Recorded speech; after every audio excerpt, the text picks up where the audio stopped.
All right, everybody, what's going on? Welcome to another live play-by-play. As you see in the description, I'm going to do in Celtics Sixers Game 4.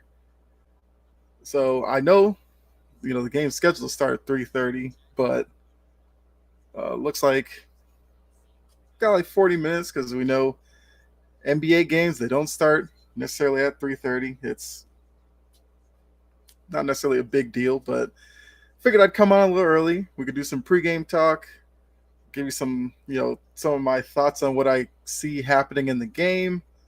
You know, we could talk about some of the other playoff matchups as well. So as you come through, say what's up. I'll say what's up back. You want to throw out a comment or anything like that, it should pop up on stream. And yeah, we'll just go ahead and have some fun with it. So hopefully you're having a great day. I mean, I know where I am down in the Atlanta area. It's really hot outside. And so I do want to say that I did plan on doing Red Sox Phillies and then lead into Celtics Sixers, but had some things I had to do, so we're just gonna do Celtics Sixers. Although I am paying attention to the Red Sox game as well. I see that the Red Sox are down 2-1 to the Phillies, although they've had a actually 4-1 now because Schwarber just hit a home run. But it's been a good time, I would say. Red Sox have taken the first two games against the Phillies. Celtics won game three. We win it right now. Yeah, I just saw a Schwarber, which I mean, I doubted the Red Sox would be able to sweep the Phillies, but they were impressive the first two games. What's going on, Key? And let's pull this up. Yep. What's up? Yes, Schwarber, who was struggling. Maybe this is a sign of better times for the Phillies because I know that he's depended upon as their power hitter in that lineup. And let's see, no sweep. LO, I need something to be happy about. I mean, I wasn't gonna say that, but yeah, you do. But I will also say the Red Sox have made a habit of coming back in games, so I wouldn't say it's over yet. But I'm sure definitely feeling good about that. Also, it was, I guess, good to see Bryce Harper last night. He came back in with record time from his Tommy John surgery, got a home run last night. So I'm sure, for you, Key, and fellow Phillies fans, that should be something that's encouraging. And you're right, LOL. Yeah, because that's definitely a big deal. Where if they get Harper going, they get Schwarber going, Trey Turner, who's hit a home run in this series so far. You know, the Phillies had a tough, slow start to their season, but we know in baseball, once it gets to the summer, better teams, I feel like, will start playing better. The Braves probably are the class of that division. However you feel about the Mets, but I feel like the Phillies will be major players in that division, so I wouldn't worry about the slow start. Now my Red Sox, they definitely surprised me, although I did say they were going to be better than I feel like most people thought about them. But I didn't see this 8-game winning streak with some of the injuries that they have, and the way that the team is constructed. Like I knew Yoshida's going to take some time to get used to it. Seems like he's got it going, and Arroyo, Verdugo, guys like that who are really performing well. Kike's having his probably probably the start I figured, but Kike usually gets hotter towards the summer months. So I'm definitely going to be paying attention to what the Phillies do, and of course my Red Sox. I predicted before the season the Red Sox would finish third in the AL East. That's where they are right now. But I guess there's reason to believe maybe they could be even better than I think of them. But yeah. So like I said, the main reason here is for Celtics, Sixers, but we can talk others. We can talk other sports. We can talk other series. As you like I said, come through, drop in the chat like Key did, and we'll have some fun with this. Done this a few times. Haven't done it since NFL season with the Patriots, so I do want to do more of them. So I figured, why not start Celtics Sixers? I'll probably do some more Celtics games as well. At least as long as they're in the playoffs, and then maybe we'll do some other playoff games. We can do some Red Sox games. We'll definitely be doing some Patriots games next year. So uh, definitely look out for that as well. Let's see. So as people come through and they're tuning in, say what's up. If you can't stick around too long, that's cool. If you keep going in and out, fine with me. Just make sure as you come in, like button, subscribe to the channel as well. But appreciate you. And so let's get into Celtics Sixers for a moment here. While there's no questions or anything in the chat, so far this series it's had an interesting start to the series for sure. With no Embiid in game one, a lot of people expected the Celtics to kind of roll through them. But then we had a prime Harden type game where he dropped 45 plus, stole game one. We saw a lot of people worried about the Celtics, how they could recover from that, how could they let the Sixers win, all that stuff. Now, 2 games later, the Celtics are up 2-1, which if I told you when the series started, we'd be going into a game 4 with the Celtics up 2-1, you'd probably be like, okay, so that seems like par for the course. Maybe the Celtics win the first 2 in Boston, Philly wins the first one in Philly, and now game 4 is a pivotal game. So it took a different route to get there, but we're there anyway. I did predict before the series that there would be Celtics in 6, still on pace for that. Although game 4 will tell me a lot if the Celtics come out and blitz the Sixers and blow them out. I wouldn't have a lot of faith in the Sixers team traveling back to Boston for a game 5 and necessarily putting forth their best effort. So I think the Celtics blow them out tonight. Well, I guess today, not tonight. I think this series ends in 5. If it's a close Celtics win, I could see it still going 6. And, of course, if Philly wins, then I would still see it going 6 with the Celtics closing out in Philly for a game 6. But, you guys tune in. Let me know what you think about the series so far. Who do you have winning today? If you want to throw a score prediction, that's fine. But yeah, so Harden had a big game 1. He struggled games 2 and 3. One major adjustment from the Celtics. They put Jaylen Brown on him. You've probably heard during the last game broadcast that Jaylen Brown went to Marcus Smart and kind of said, I'll take that assignment. Based off the last 2 games, you would say it's thrown Harden off. Jaylen Brown is a bigger defender, even though Marcus Smart is a really good defender. 76ers win tonight by 7. I like the optimism. Let's see. All right, Gene, what's going on? Yeah, for some reason I still says Facebook user, but I see that you, Gene. I mean, if that happens, like I said, I would still stick with Celtics in 6. It would definitely be a big bounce back game after game 3 where, Embiid played well. Harden disappeared. So there's going to be a lot of eyes on Harden in this game for game 4. Can he get back to somewhat of his game 1 form? Can he get back to even like 85% of that? He doesn't have to, go off for 45 or anything for the Sixers to win. But he's got to contribute 20, probably 25. If he can do that, the Sixers definitely have a chance of winning today. If he struggles like game 3, I don't see it. Because 1, Jaylen Brown has looked like the best player in this series so far. Tatum, he had a great second half of the fourth quarter where the Celtics needed to shut the game down. He hit a couple of big buckets to get the win for him.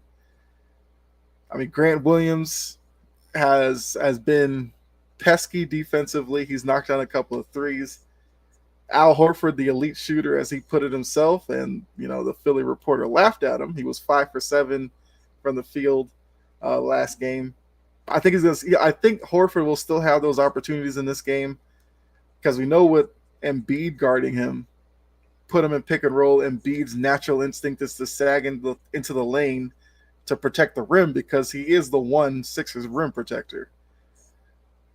So the other Sixers players on defense have to be aware of that and rotate out to stop Horford, have him switch the ball out to the corner, whether it's a Derek White over there or whoever, and then continue to scramble on defense.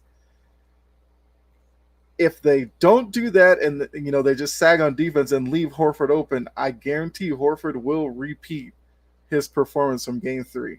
It's what he's done all season. It's kind of what he is as a player at this point. Early in his career, he was more of a post-up guy, but as he's gotten older, he's pushed further and further to the perimeter to the point now he is a quality three-point shooter. I guess looking for Philly again. Obviously, they'll go as far as Embiid can take them, and as far as Embiid is in terms of comfortability with the knee brace. I mean, like I said, he looked like much of the same player last game, knee brace or not. I'm sure some of those moments where he fades back and he might hit the ground or whatever is because of the knee brace, but I don't have any worries about Joel Embiid. The others, as Shaq likes to call role players and all that. PJ Tucker, we know who he is. He's a defensive guy. You might get a corner 3 or 2 from him. You're set. Tobias Harris, I'm sure it's like a broken record at this point.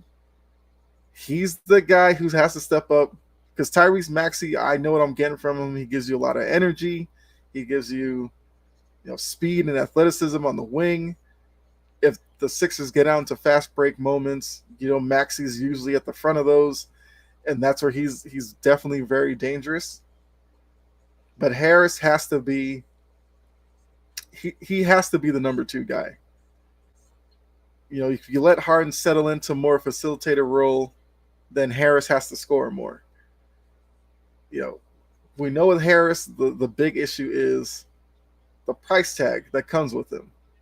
If Tobias Harris was making, I don't know, 15, 20 million a year, would he necessarily be talked about as much as he is? No. But with what he's making, yeah, it's a big deal because he's getting superstar level money, hasn't performed like it. And that's always going to be an issue with him. Ever since, I guess once Doc came over, Doc had him with the Clippers. He came over. You assumed that he would you'd get like Clipper level production out of him, even though if you look at it with the Clippers, he wasn't necessarily a number 1 guy there either. But he's got to step up big for the Sixers team if they want to win tonight, much less win this series. Melton, who I thought was really good in game 1, it seemed like, especially in the first half, there were several offensive trips where the Sixers offense was kind of scrambling a little bit. Melton got open and would knock down a key 3 towards the end of the shot clock. He needs to regain that as well. Because we know with the Celtics defense, they're going to put a lot of attention into Embiid. And Embiid's going to have to pass out of those. And guys are going to have to knock down shots. Mark Jackson and guys like that will say it's a make or miss league. And that's exactly what it is. So guys like I said, Harris, Niang, Maxey, when Joel kicks it out of a double team or whatever, they have to be ready to knock down perimeter shots or, up fake, get to the rim. So once again, back on the Celtics, I do want to talk about Joe Mazzulla real quick because I was over on Twitter looking at some posts and all that, and somebody posted a question about Joe Mazzulla because he's been a guy throughout the year that's been, I don't know, scrutinized or whatever is the correct term, but a lot of people were watching his coaching style under a microscope.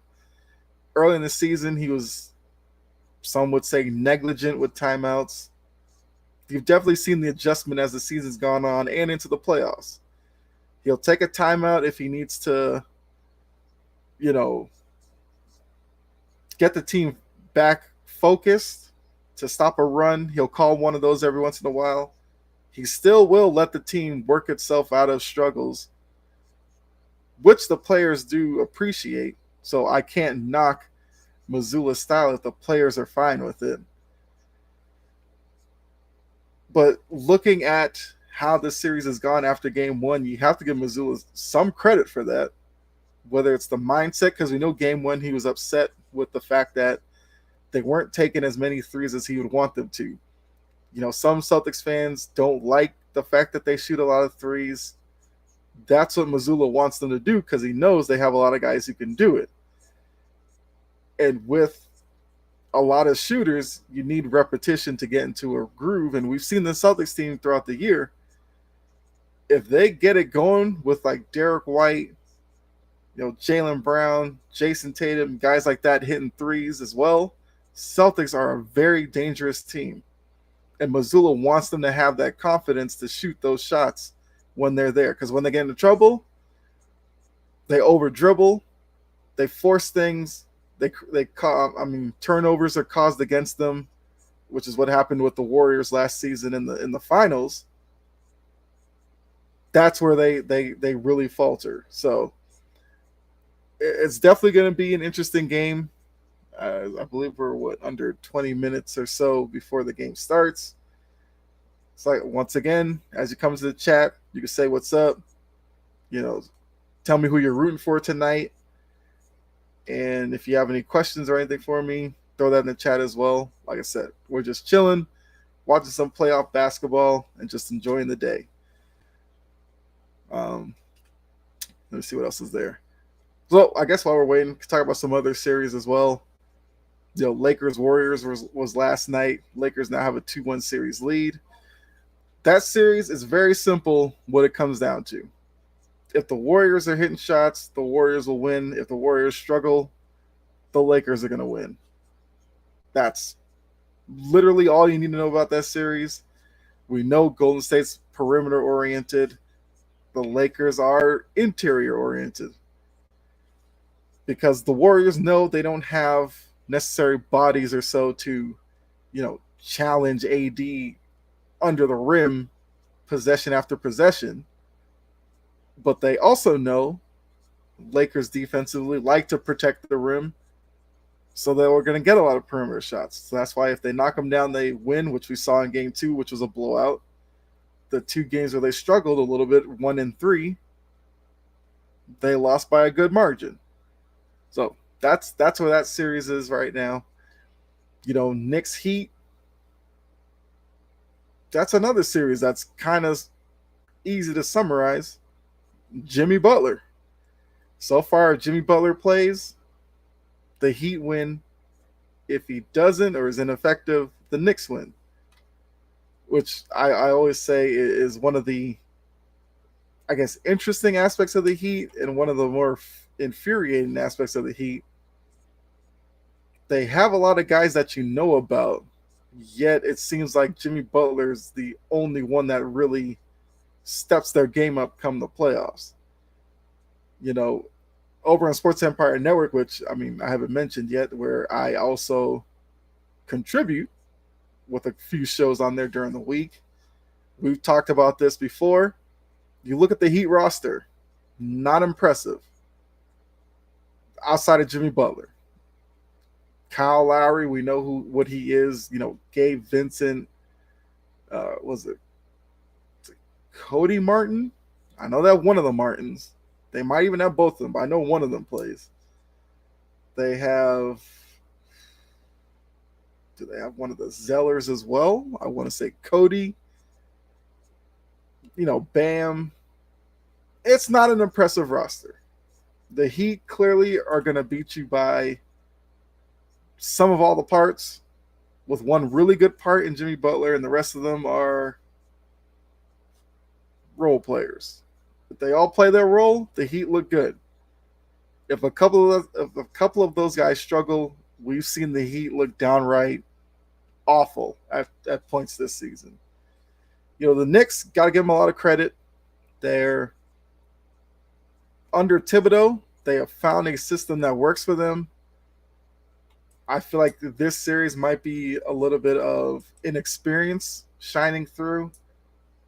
Also, I do think the Knicks are a piece or two away from being probably legit contenders. Randall is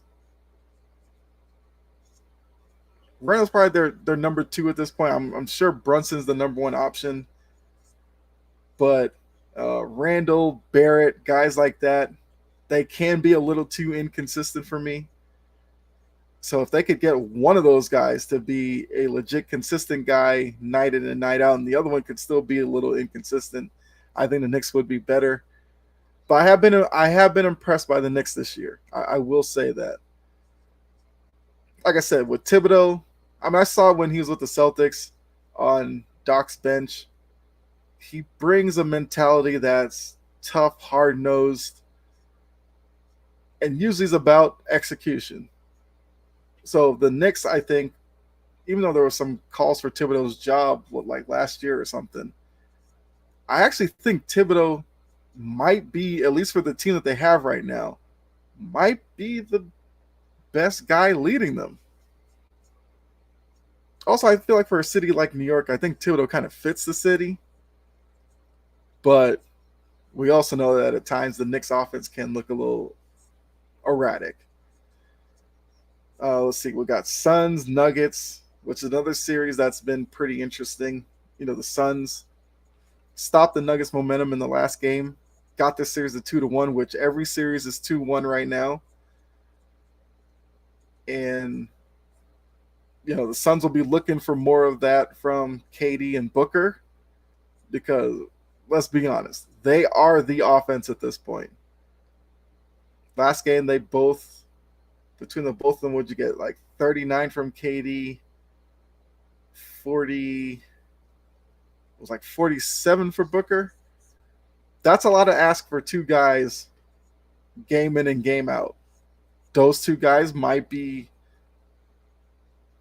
equipped for that because we know KD, when he's got it going, really talented scorer, and we know Booker's the same way. It just leaves the Suns' margin of error paper thin with their lack of depth, although now they're playing TJ Warren and Terrence Ross, but even with those two guys in the rotation, who really scares you outside of KD and Booker? So they're going to have to figure out who's going to be that number three. I guess it should be Ayton, but we don't get that from Ayton. Monty Williams, who cut his minutes last game, clearly Monty Williams is trying to send Ayton a message. It's whether or not Ayton receives that message and plays better, or he receives the message, crumples even more, and then the Suns really have a problem. But yeah, so like I said, each of the four series are 2-1 right now. We have Celtics Sixers coming up in I think it's like 15 minutes or so.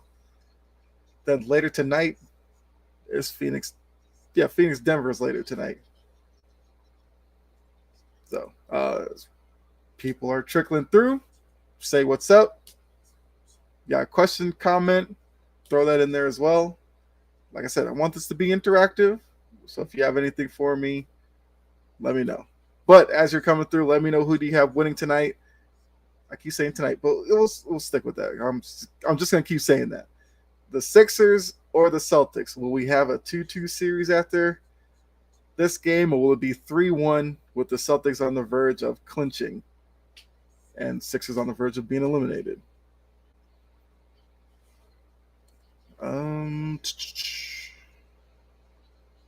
Yeah, so like I said before, this was going to be like a double feature because it's Boston Philly weekend with the Red Sox also playing against the Phillies. Last time I looked, the Phillies were up. So let me double check that. because we know the Red Sox are down for making a comeback. All right, looks like it's still 4-1 Phillies, top of the eighth. Okay. The win streak was bound to end at some point. Looks like it's going to happen today. But the Red Sox have been fun to watch. I've thoroughly enjoyed this season so far. So looking at ESPN. All right, so it looks like we are 15 minutes, 10 seconds out from tip, which I don't understand why. It's game starts 3:30, but doesn't actually tip off to like 3:45. That's fine. Let's see here. All right. So, yeah. So, I guess once again, yeah, they're showing the Boston Philly thing. Yeah. So right now it's Boston 3, Philly nothing. Looks like Philly's gonna get a win from the Phillies, and as Key put in here earlier, well, Gene has the Sixers winning. That'd make it 3-2. But Boston's won the weekend already. So I'm definitely happy with that. All right, now they're showing from the court. I know this. I mean, I know the Philly crowd's going to be amped to start the game at least. If it doesn't go well, we know Philly crowds are against booing. That's what you really got to. That's what the Sixers players don't want to hear. Crowds start booing. Also, do you think if the Sixers lose this series, is Doc Rivers gone, or should he be gone? Or do you think it's more so if you look at it, the Celtics are better than the Sixers, is it more about how they lose? Or are you just done with Doc no matter what? Because I do think Doc Rivers is on the hot seat. We've seen some teams make some coaching changes already in the offseason with the Raptors moving on from Nick Nurse. Budenholzer out in Milwaukee, and Budenholzer won a ring there. He's gone. Doc Rivers hasn't won a ring in Philly. Has probably frustrated fans more than made them feel encouraged with the direction of the team. So is it just inevitable that Doc Rivers is gone at some point when their playoff run ends? Or if the Sixers were to win the series against the Celtics, would you give Doc Rivers another year, no matter what happens in the Eastern Conference Finals? Or does he have to make the finals for you to give him another shot at coaching the team? We can throw that out there as a question. And they're showing James Harden. So when guarded by Jaylen Brown, he only has 3 points. If Harden is a superstar in this league, you got to do better than that.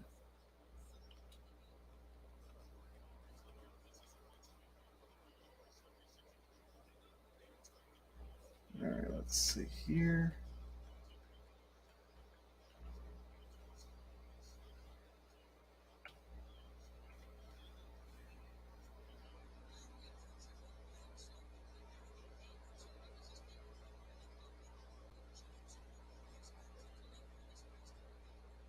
All right, yeah.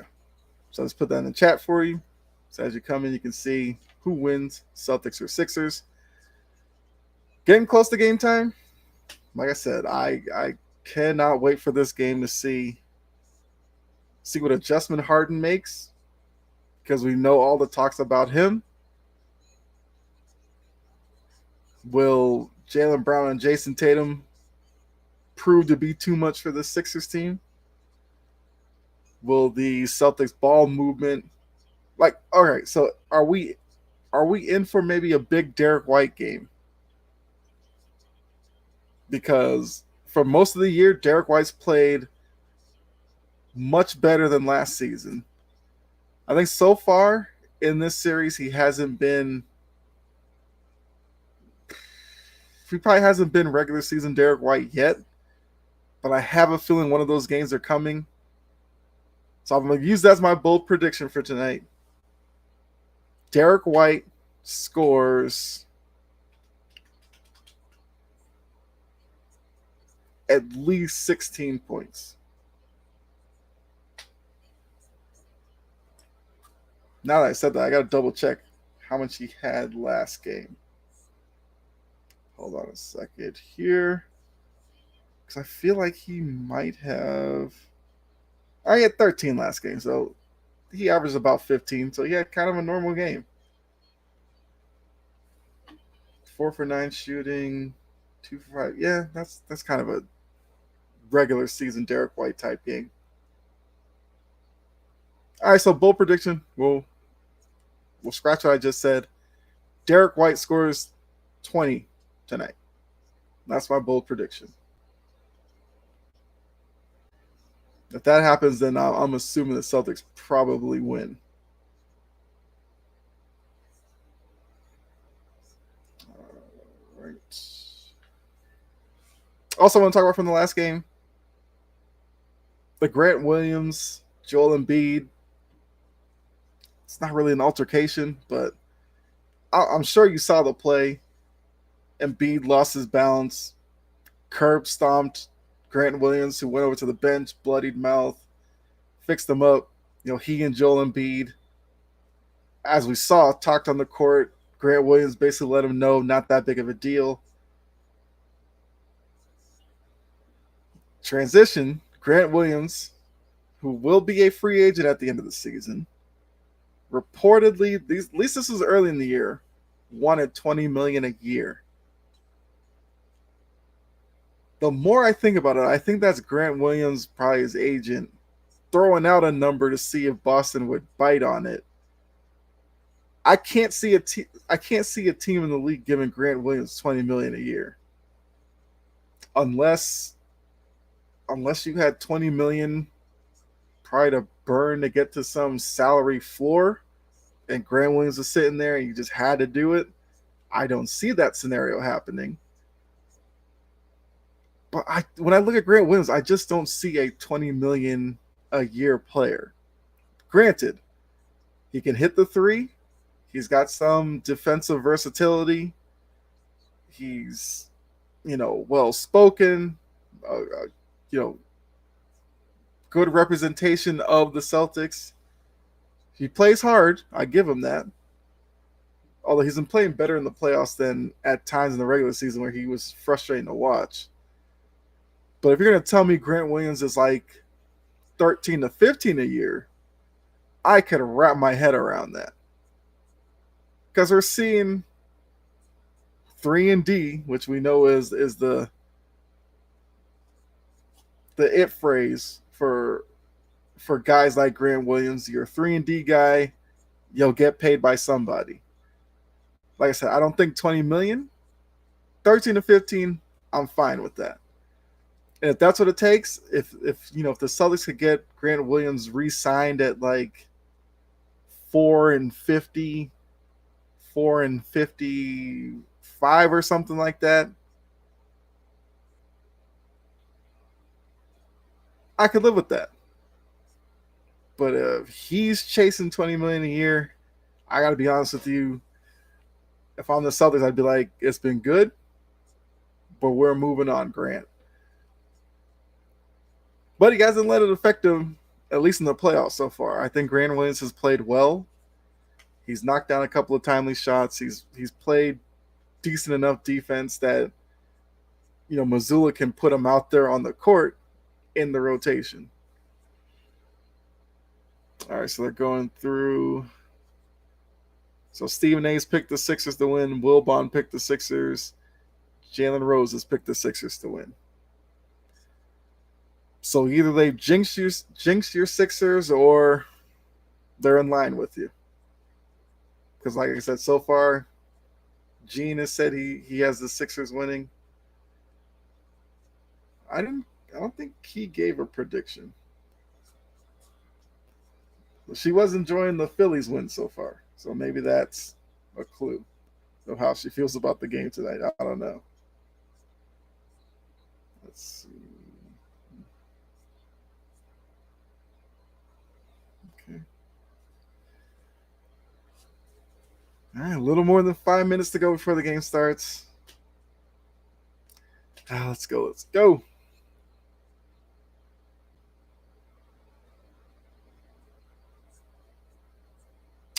Talk about Jaylen Brown. That's what they just showed on the screen. Jaylen Brown's another guy that there's a lot of questions about his future in Boston. Now, we know if he gets on an all NBA team, that creates another salary level he can reach, which most people think if he gets there, the Celtics have a better chance of signing him. Apparently, if he doesn't make the all NBA, a lot of people think he'll leave Boston. Be honest with you, I don't think Jaylen Brown goes anywhere because, one, the guy in the front office, Brad Stevens, I feel like Brad Stevens is a Jaylen Brown guy. Yes, there was talk about him and trade talks for Kevin Durant. I still believe that was 100% on the Nets side. Because if that was legit, and if Brad Stevens wasn't going to seize the opportunity to re-sign Jaylen Brown, why wouldn't he have just traded him for Kevin Durant? The fact that he didn't, and that was a rumor for like a couple of seasons, leads me to believe that I guess the Celtics front office and Jaylen Brown have probably talked about it. And the Celtics have to feel good about their chance of re-signing him. Because I think with he and Jason Tatum as your 1 and 2, I feel like people around the league would love to play with those guys. You can't argue necessarily with the success so far early in their careers. They've been to finals, they've been to several conference finals, so they know success. They don't know it at the highest level because they haven't won the ring yet, but they know success. They both seem like down-to-earth type of guys. We don't hear a lot about them. I mean, the most we hear about Jason Tatum is with his son, Deuce, which I think is definitely a great story about how close they are. Like, everywhere you see Tatum, especially on the court, locker room, Deuce is right there. Deuce is basically a part of the team. Saw this on Twitter as well. Some guy was asking about why Deuce is in the locker room, which I'm like, the players don't have a problem with it. The team doesn't have a problem with it. Why would a random guy on Twitter have a problem with it? But that's Twitter for you. So that's, broadcast Deuce, if he's there, he makes it on the broadcast. I think it's just great to seeing Tatum, who was a young dad. He was drafted to the Celtics as a father at that point. Seeing that relationship grow. Jaylen Brown, we know, very intelligent. He's outspoken. He talks a lot about social issues, which we know some people like. Others we know have a problem with that, but he doesn't care. So I think he's one of those who's a great locker room leader. And if you were to take that away from this team, I think he'd be taking away a really big piece of what makes this team so good.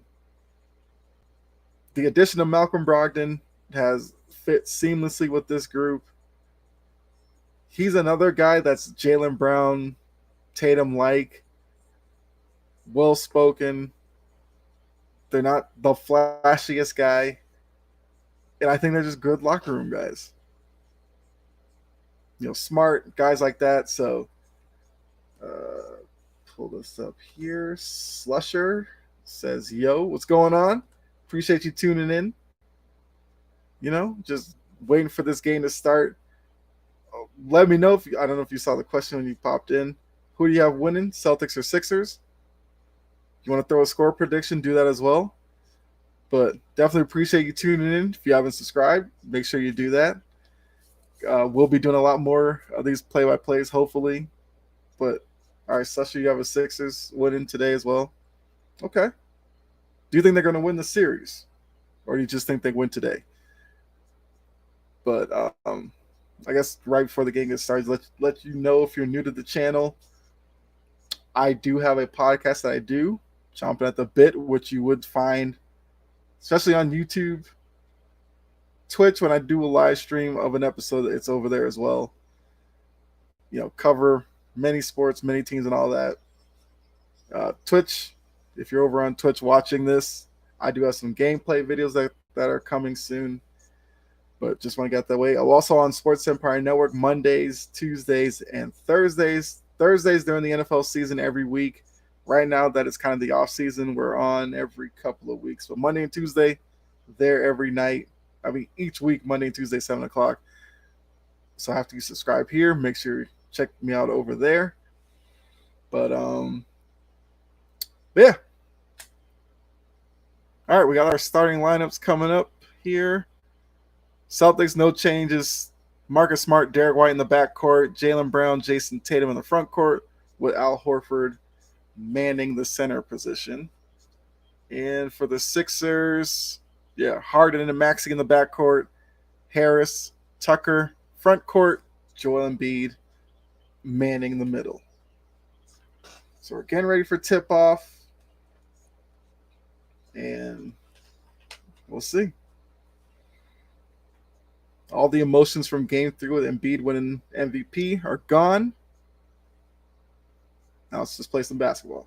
Also want to say about that, I saw some people on Twitter kind of making fun of Embiid for crying face that he had after they lost to the Raptors. It's like, he won his first MVP. He showed some emotion. Like, so what? But some people try to clown him. Once again, that's social media for you. But the Sixers won the tip.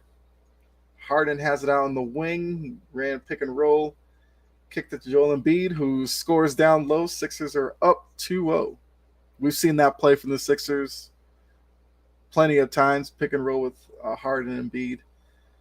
Celtics bring it past half court. Derek White setting up the offense. Tatum with the pull-up. Comes up short. He wanted a foul. Didn't get it, but Sixers have the ball. All right. Embiid at the perimeter is going to take the three. Rims it out. Tatum with the rebound. Up to Jaylen Brown, who's got PJ Tucker on him. Jaylen Brown attacks. Gets to the rim with the floater and scores. Game tied at 2. Tough shot by Jaylen Brown, but that's what Jaylen Brown does. He's very good once he gets into the paint. All right, Tyrese Maxey up at the top with Derek White. Step back. Hits the jumper. So it's 4-2.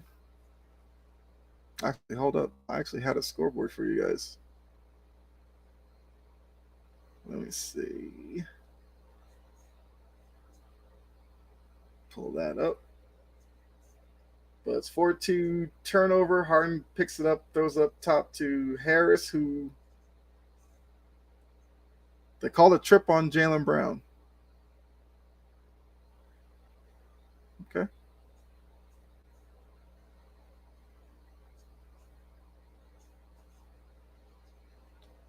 Hold on, let's get this scoreboard ready for you. There we go. I completely forgot about it. I mean, the scoreboard's a little behind, but I got you. It's 4-2. Harden to the rim. Gets the bucket. Is that encouraging sign for Sixers fans? He scored an early bucket. We'll see how that plays out the rest of the game. 6-2 Philly. Give it to Tatum. Had the ball stripped. All right. I mean, they're letting him play. That's all I'll say. Harris has Smart on him. He's backing him down.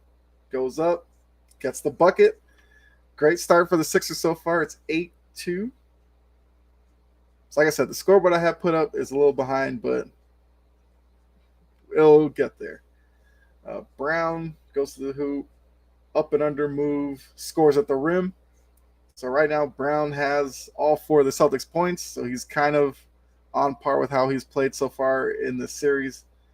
He's pretty much getting where he wants to, and he's making tough shots. But now they have to Embiid. He takes it to the rim. He gets fouled by, who are they going to call it on? They might call him just a Derek White. So Embiid's going to go to the free throw line. We're 9:18 left in the first quarter. It's 8-4 Sixers with Embiid at the line for 2. I mean, like I said, he had a great game three, 30 points, 13 rebounds, 4 blocks. You can't ask more for Embiid in that instance. He hits the first, so it's 9-4. Sixers over Boston early.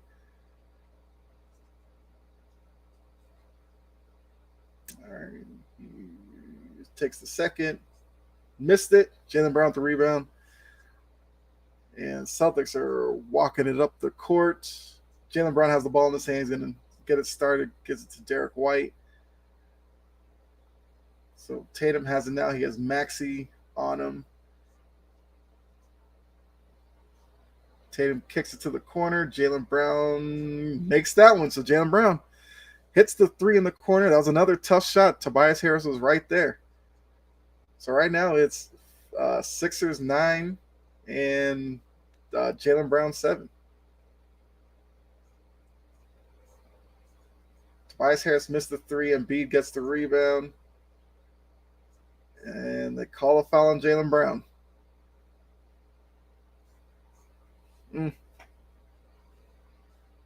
Probably a no call for me, but we know.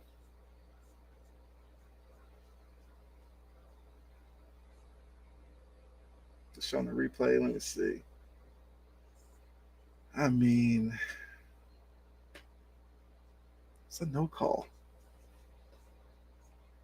So Embiid back to the line. He knocks in the first. Sixers up 10-7. 8:37 to go in the first quarter. So right now, Jaylen Brown looks like he's in rhythm. Tatum hasn't scored yet. And for Philly, this is a good start for them. Embiid's getting to the line. Jaylen Brown has 2 fouls on him, so that's going to be something to watch here. Obviously, if he picks up his third, that's going to affect his minutes he can play in the first half. He has on the wing, James Harden on him. Jaylen Brown pulls up, knocks it in. Jaylen Brown, 10 quick points. That's what I'm saying. He's been the best player this series. He's locked in. Harris dribbled the ball out of bounds, turnover. They're showing the replay. Jaylen Brown got on the wing, jab step on Harden, pulled up, drained the three. Jaylen Brown with the ball in his hands, got Tucker on him now, kicks out to Horford, who up fakes Embiid. Gives it to White, cutting around the rim, and the Celtics now the lead, 12-11. So after the quick start from the Sixers, Celtics have fought back. They have a 1-point lead, but looks like we're in for a good game here at 4. Tucker in the corner with 3. He misses it. We know it, Tucker. He's hit or miss. Jaylen Brown, who's feeling it right now, step back 3. Came up short on that one. Tucker with the good contest. Harden now on the wing, gets the screen from Embiid, kicks it to Maxey, shoots the deep 3, miss. Rebound tip to Smart, and they're going the other way. Horford running down the middle, kicks it to Brown. Dunk. So Brown scored. He scored 12 of the 14 so far because White had the cut to the basket. But timeout, Sixers here. It's 14-11 for the Celtics. Don't know how, with the start Brown has had, how he was left alone in that transition. But Harden and Tucker were caught ball watching, and Brown cut to the hoop behind them. Smart, easy bounce pass. So yeah, first timeout, 14-11 Celtics. But like I said, still anybody's game right now. Both teams look like they're doing what they want offensively, and it's a 3-point game.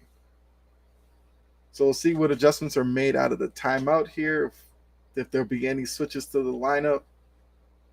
I don't think I saw anybody at the scorer's table ready to come in, but we'll see if the lineups change. So once again, hopefully you're having a great day, enjoying yourself. Thanks for tuning into the stream. Really appreciate it. Let's see. So the Phillies game just went final. They beat the Red Sox 6-1. So Philly gets a win, for the weekend. the Phillies end this Red Sox 8-game winning streak. Hopefully, it's not a sign for this game because, like I said, I want my Celtics to win. But we'll see if one has anything to do with the other. But I will say, so far, what we've seen in the game so far, Jaylen Brown is on. The Celtics do have good movement offensively. I think they need to keep that up.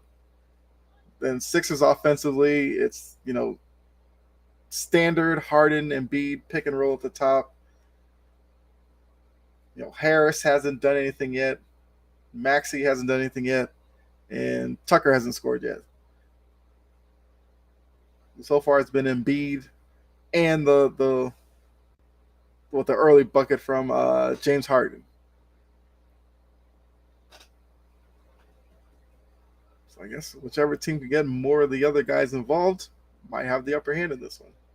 It's only been really 3 guys. Like I said, Jaylen Brown, Harden. Well, actually, been basically Jaylen Brown versus Embiid right now. Which, I mean, I'm down for a one-on-one battle between those two. If it turns into those two going off tonight, I'm here for it.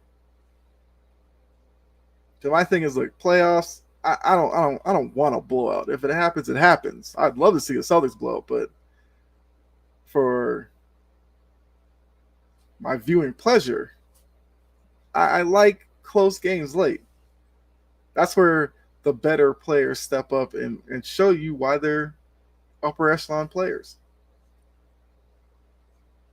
All right, back from timeout. Talking to Cassidy Hubbard. Let's see if there's going to be any changes to either of the lineups.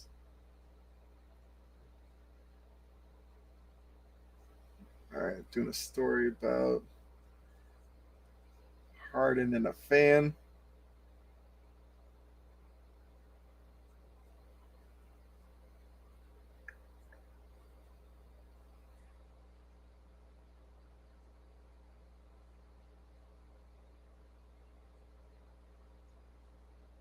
All right, back to action here. Yeah, both teams stayed the same out of the timeout. Kick it to Tucker in the corner for 3, and he missed another one. So he's, 0 for 3 right now? But he has to shoot him.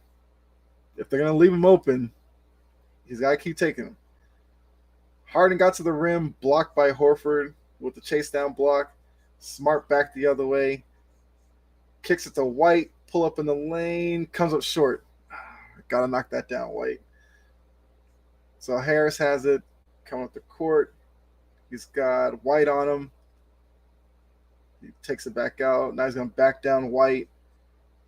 Horford came across. They kicked it out to Harden. Harden turned down the 3, took it inside, gives it to Embiid in the paint, and he scores. It's 14-13. Looks like Grant Williams is coming off the bench. Looks like he's about to enter the game here. And also Melton for the Sixers is at the scorer's table. All right, White has it at the top. Gives off to Horford. Horford gives it to Jaylen Brown. Little screen. Jaylen Brown over to Horford and take the 3. That's short. Tatum with the rebound. Gives it back to Horford. Gives it back to Tatum. Wide open 3. He comes up short. 2 good looks there. Couldn't knock him down. It's 14-13. Celtics with a 1-point lead.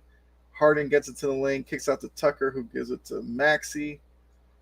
Maxey's waiting for Embiid to post up. Maxey takes it to the rim, misses the runner in the lane, but Tucker with the tap in. Sixers reclaim the lead. They're now up 15-14, coming up on 5 minutes to go in the first quarter. All right, pick at the top from Horford. All right, so Tatum pulls it back out with Embiid on him. Kicks out to Horford, who gives it to White. White with off the screen gives it to Horford down low. Kicks out to Jaylen Brown for 3. Off. Marcus Smart tipped it in the hands of Tatum. Runner in the lane. He comes up short. That's like the 3rd or 4th runner in the lane the Celtics are coming short on. Maxey takes it to the rim. Got blocked by Derek White. Then turn it over. Marcus Smart takes it to the rim on Embiid. He missed it. Horford with the rebound and got clobbered by Tucker. I'm sure they're going to look at this one. There was contact to the head. They have to review it.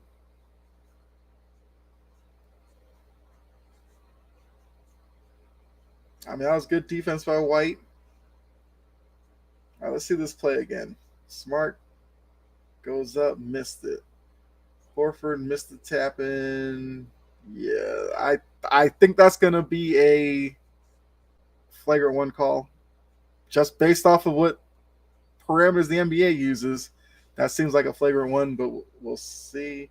Actually, no, they're not gonna look at it. Okay. Like I said, I thought because of today's NBA, they were gonna look at that. I kind of believe that's a playoff foul, and they're just keeping it as a common foul. I'm not mad at that. Horford knocks in the first, is now a 15-15 game. So yeah, Suns Nuggets tonight at 8. Tomorrow, you got Knicks Heat 7:30, and then Warriors Lakers at 10 tomorrow. So Grant Williams came in and Melton came in. Trying to see who came. Oh, Brogdon's also into the game. So Jaylen Brown's out and Marcus Smart. And then Melton came in for PJ Tucker. All right, Horford sets, takes a second free throw, knocks it in. So it's now 16-15 Celtics.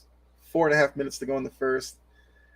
Maxey up the court, gives it to Harris. They're looking for Embiid down low, but he kicks it to Melton instead. Melton makes a drive, kicks it out to Harris for 3, back rims it.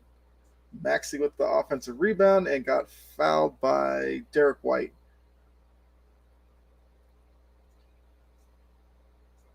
That's a good crash of the boards by Maxey.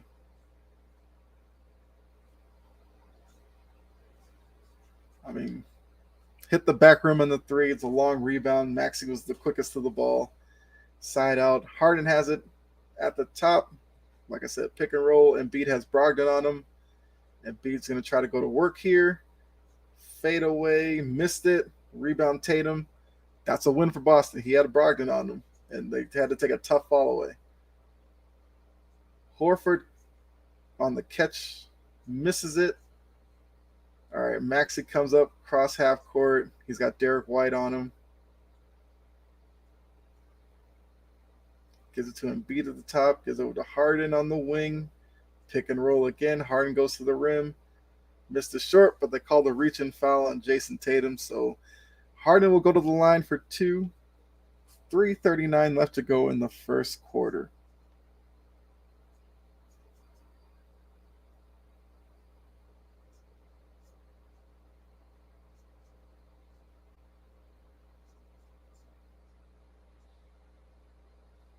Yeah, showing Harden 45 points game 1, 2 and 3, 28 points combined. He hits the first free throw, another tie, 16-16.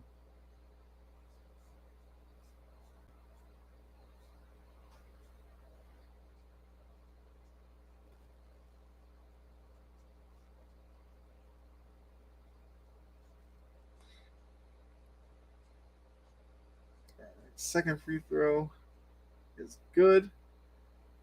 Embiid went to the bench, and Niang came in. Robert Williams came in. No, actually, sorry, Embiid didn't go to the bench. My fault. Niang came in for Tobias Harris, and Robert Williams came in for Al Horford.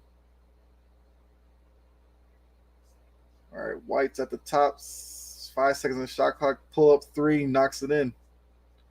So it's now 19-17 Celtics. I mean, we know the Celtics are going to take a lot of threes. If they're right, they're going to take a lot of threes. But Harden takes the pass from Embiid, gets the screen from Niang. He has Robert Williams on him. He's dribbling through the legs, gets to the rim. He puts it in. Good drive by Harden. Brogdon back the other way, dribbling through the defense, missed Rob Williams underneath. Out to Grant, who up fakes, takes to the rim. A lot of bodies on the floor. What'd they call? All right, they call, I think, offensive foul on Grant Williams. Yeah, Grant Williams hit the floor. When Niang hit the floor, Rob Williams hit the floor. I didn't know what was going on there. But yeah, it looks like offensive foul on Grant. And another timeout. So far, close start to the game. I kind of expected that. The Sixers have to be very desperate in this game. If they lose this game, go down 3-1, you could basically say the series is over at that point. But if they win it, get it to 2-2, basically you just reset in the series. Now it just becomes a 3-game series, first to two. So the Sixers have come out with good energy. Jaylen Brown came out hot at the start. Need to get Tatum going for sure. We got another comment. Is it from Coach? Yeah. What's up, Coach? Appreciate you tuning in. I know you have it going on over Sports Empire Network. I told people that they want to watch you. Check you out over there. Who you have winning this, Coach? You have Sixers winning today, or you think the Celtics?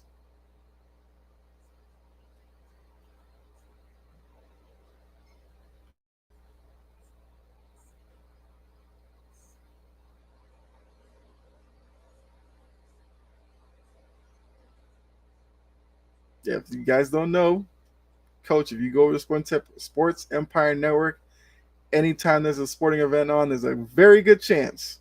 I wouldn't be crazy to say 100% chance he's doing a live play-by-play over there.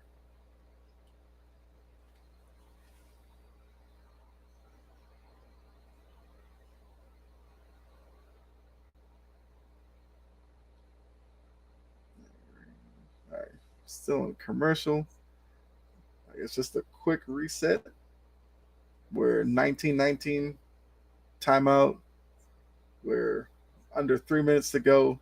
So far, it's been Jaylen Brown show, Joel Embiid show. Those have been the two top performers so far. Harden has looked better, but we'll have to see as the game plays out because he's going to have to, have some production in the fourth quarter. If he just has a hot start and then disappears again, people will still be, looking at him. All right, so Philadelphia 76ers win today, but Celtics in 7. Philadelphia needs this win. If they don't win today, this series will be over in 5. I agree with that. I do think if Celtics win today, it ends in 5 in Boston. I had the Celtics in 6 to begin with, so if the Sixers win today, I still will hold on to that, but I can see what you're saying. Because to be honest, like Embiid is, he's the league MVP, but he's a good enough player with his size and ability to take this to a game 7. But if it does go to a game 7, I would expect the Celtics to win that as well. But we'll see. I'm sure the NBA would love this series to go 7, especially with your MVP. Yeah. Coming out of the timeout, nice little quick play there. Grant set the screen for Tatum and kicked it in the corner for Brogdon for 3, but he missed it. So now Celtics have the chance. The Sixers have the ball. Game tied at 19 with a chance to go up as we're down to 2:20 in the first. Embiid backing down. Grant kicks out to Niang. Rattles in the 3, and the Sixers are up 22-19. That's what I said pregame. When Embiid kicks it out, these guys have to be ready to shoot, and Niang knocked it down. Derek White coming back the other way, gets into the lane, gets blocked by Embiid. Grant Williams with the recovery there.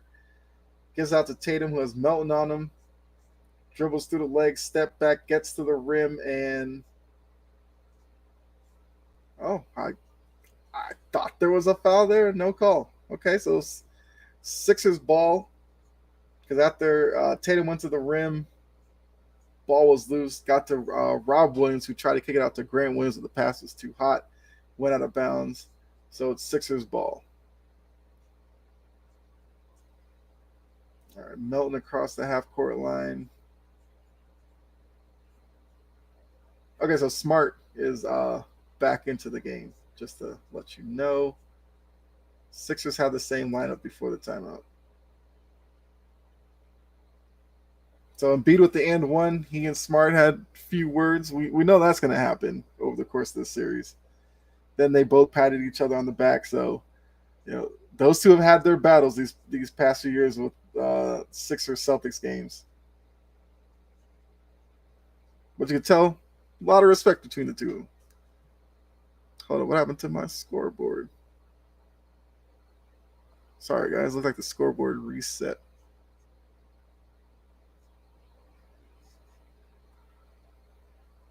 There we go. I hate when it does that. But it's 25-19 right now. Tatum comes up, gives up to. Yeah. The scoreboard's acting crazy on me. Derek White missed the three there. So with a minute 15, Sixers can close this quarter well. Maybe they can go into the second quarter with a double-digit lead. Right now it's 6. Embiid spins, fade away. He knocks it in. Look, he's a tough matchup for the Celtics down low. They play him really well because they make it a physical matchup with him. They force him to take tough shots, but those are shots he can make. Tatum off the screen, back rims the three. White tipped it out to Brogdon. Brogdon gets fouled by Melton. So far, Tatum has struggled. The Celtics are going to need Tatum to get it going to basically balance out what we're seeing from Embiid so far, where it looks like Embiid might be in line for another big game. Tatum once again gets to the rim, gets into the lane. Yeah, Embiid forced him to take a tough shot in the lane. Harris kicks out to Maxey. He goes to the rim, missed it, tipped it. Tatum with the rebound. Maxey just goes 100 miles an hour all the time. That's what I like about him. Sometimes it looks like he's out of control, but he finds ways to get it done. That drive he didn't. He missed off the back rim. So it's like could be the final possession. Smart dribbling on Embiid, takes it to the rim. Tough fadeaway, missed it. 3 seconds left. Harris at half court, gets it off. Nope, blocked by Grant Williams. So end of the first quarter, 27-19 Sixers. Definitely a good quarter for the Sixers. Embiid looks like he's going to the back maybe to adjust the knee brace or something. But yeah, 1 quarter down, 3 to go. So far, Sixers fans, it's looking good for you. But we know all it takes is Tatum to knock down a 3, and then he can really get it going. So we'll see. We'll see what happens in the second quarter. Like I said, definitely a great start for the Sixers. It's what they needed. After game 3, they needed to start like this. Joel Embiid is still he's still a problem in the middle, both offensively and defensively. We saw last game he had 4 blocks. He probably changed another half dozen shots last game. He's changed quite a few shots early on in this game in the lane. And, Celtics 3-point shooting hasn't been great so far. But once again, as a team, a couple of these guys just need one to go in, and then this game could turn. Because when the Celtics are hitting threes, they'll get into the lane, force Embiid to commit, and then kick it out to somebody. They've done that a couple of times, just haven't capitalized. MVP, yes. I know that's Gene, because... Hold on. Once again, for some reason, Facebook comments don't show me the name. I got to figure that out. But I do know that this is in Gene. Yeah, Gene, look, he won MVP for a reason. I said he was going to win it. He's played like an MVP this series.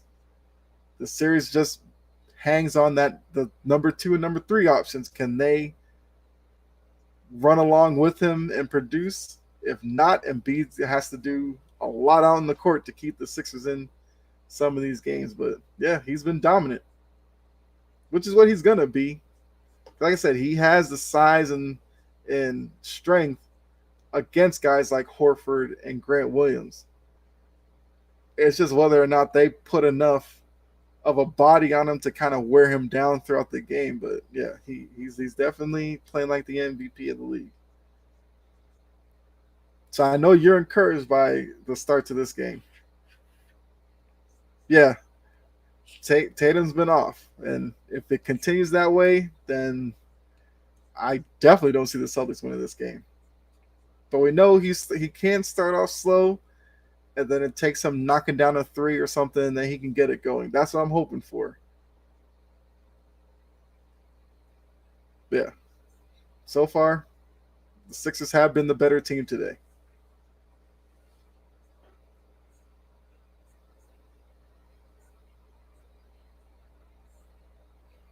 So now, end of the quarter, we'll see what Missoula, what Doc, what they tell the guys if they make some adjustments. Let's see. Harden looks good in the first quarter. Need that all game. Yep, I agree with that.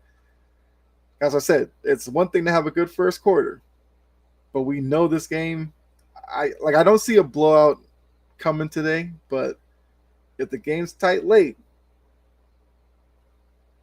we'll see what Harden looks like.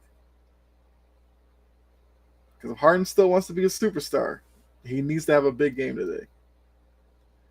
All right, so Brogdon takes it to the lane.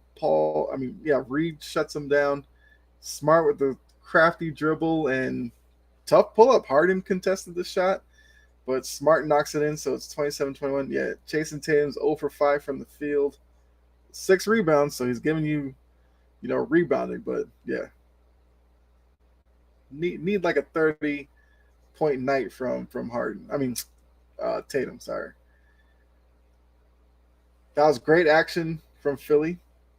Reed slipped the screen, went to the hoop. Harden with a nice pass. Rob Williams' timing was just off, and he got an easy dunk at the rim because Jaylen Brown has 2 fouls. Can't really afford to get a third one early in the second. Smart came back, hit another 3. So maybe now Smart gets going. It's now 29-24. Harden directing the offense. Looks a little scattered right now. Screen from Reed. He has Rob Williams on him. Let's see what he does. Step back 3. He knocked it in. 32-24. Jaylen Brown coming back the other way. Gets into the lane. He puts it up and in. Jaylen Brown, man. He's been good. So it's 32-26 right now. Harden brings the ball up. Another screen. Brogdon gets back onto him. Harden pull up. Knocks it in. 34-26. So right now, Harden looks like miles better than he did last game. He's got 11 points, 4 or 5 field goals, 2 assists. He's definitely been more aggressive this game.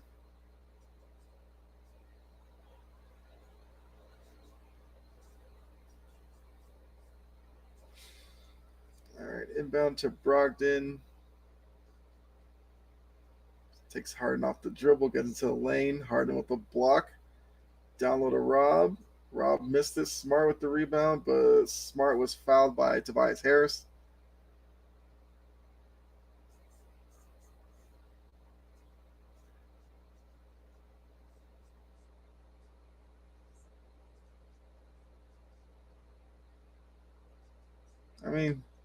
Brogdon talking to the ref. He wanted the little push from Harden before the block, but I wouldn't go with that one.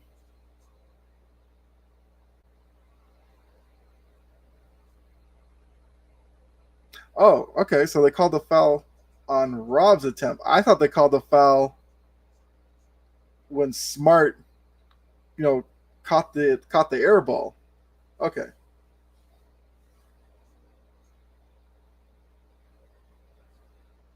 What's Harris doing? What was his need to put his arm on Rob Williams? Okay.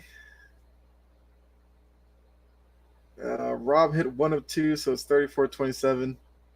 But yeah, I don't get why Tobias Harris felt the need to do that. But maybe it was just a reflex. Harden gets into the lane, puts it up, and it goes in. 36-27 Philly. Like I said, so far, Harden's playing well. Marcus Smart step back three. Ooh, what's going on? Marcus Smart with another three. It's 36-30. Maybe the formula for the Celtics in this one is keep it close.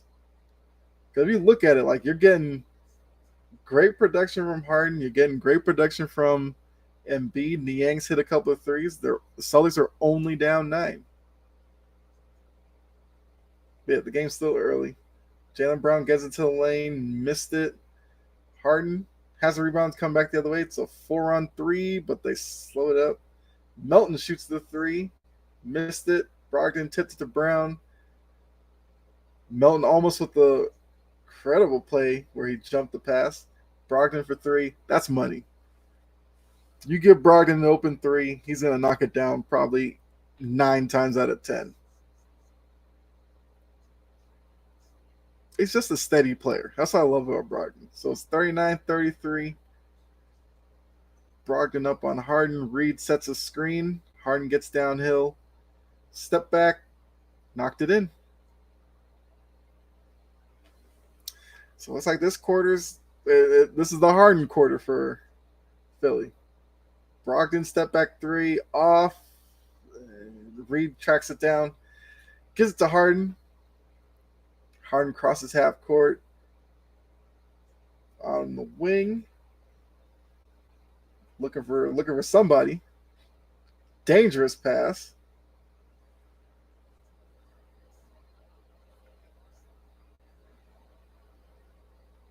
All right, so out of bounds Philly ball. I'm glad they didn't call that foul there. It's a loose ball, 2 guys going for it. Like, come on.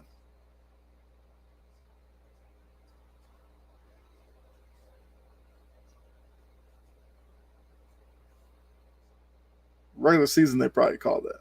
We'll say. All right, so 41-33. Just under 8 minutes to go. Harden knocks down the 3. It's 44-33. We have a timeout. Joe Mazzulla calls timeout here.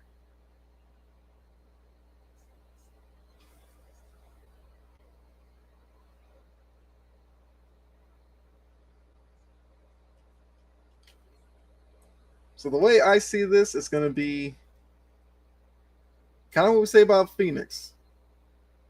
You know, Phoenix has Durant and Booker doing all the work. So far, it looks like it's Embiid and Harden. Now, Niang has hit some threes, and you know if he can continue that production, the Sixers will have this game. But for the Celtics, you gotta try to stick close with them and hope Tatum can catch a rhythm and get going. Because Brown's been fine, Smart's been really good in the second quarter, but you need to get Tatum going. And Philly, they're going to need Harden and Embiid to keep going the way that they have.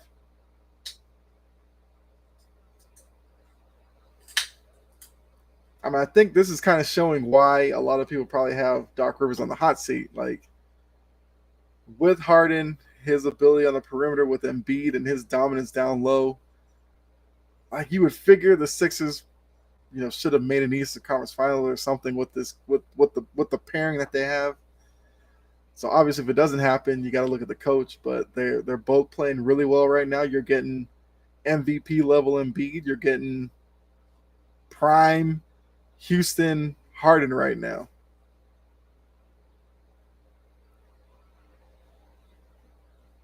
Who knows? The worst thing that might happen is we might get to halftime and Harden might cool off. But for the way this is going, if the Celtics can get into the half, I mean, it's still, like I said, little under 8 minutes to go. Get into the half, you know, under 10 points for a deficit, I think that's a win. Celtics find a way to close this quarter strong and have the lead at the end of the first half. I think that'd be even bigger win. So now it's kind of the next 3-4 minutes, probably will tell us a lot about this game. If the Celtics can go on a run, close up the game, I think Celtics fans like myself would feel more optimistic. If Philly in the next few minutes can push this lead from 11 to like 20, then it looks like it might be Philly's day. So as we're in a commercial break, saying what's up, everybody. Thanks for tuning in. Whether you can stay for a while or you're just coming in, going out, it's all good. But all I'll say is as you come in, say what's up, say yo, say hi. Let me know who you are. Let me know who you're rooting for. And yeah, you can let me know who your team is if you're not a Celtics or Sixers fan.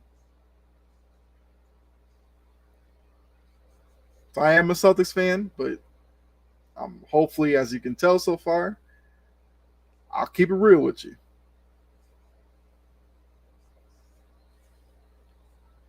All right, coming back from the break. Harden, 18 points, 3 assists, 2 for 2 from 3.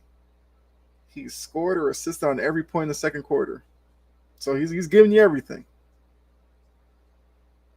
All right, so coming out of timeout, let's see what play the Celtics draw up here. Brogdon up at the top with Harden on him. Set the little screen for Tatum. Foot in the lane. Niang on him. Gets to the rim.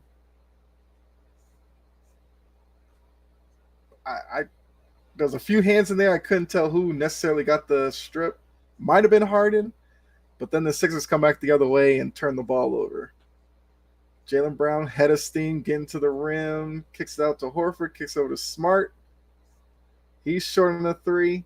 Embiid tracks it down. So 7-10 to go. 44-33. Tatum still does not have a point. Like I said, like to get him going before halftime. Harden with Tatum on him. Gets into the lane. Just rolled off the rim. Tatum with a good contest, though. Tatum for 3. Off again. That's a good look, though. I want him taking that shot. I'd have felt worse if he hesitated on it and then passed it up. But you're open. You got to shoot it. Embiid over to Harden. Pick and roll. Kicks out to Niang on the other wing. Off. Tatum with another rebound. Jaylen Brown comes with the court. Melton with the steal. And he missed the layup. Oh. It happens. It happens. Horford wide open. He missed it. Celtics are getting open looks. And Doc called a timeout. Don't know why. Because Tobias Harris was literally wide open down the other end.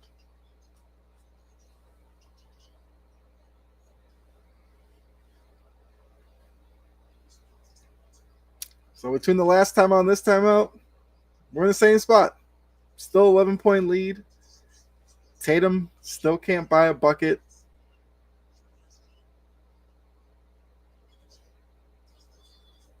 And Melton just missed a wide open layup. Look, everybody's played basketball's done that. Get down to the other end, you're wide open. Maybe a little bit too nonchalant with it, and it rolls off the rim. For an NBA player, yes, it's embarrassing, but it happens.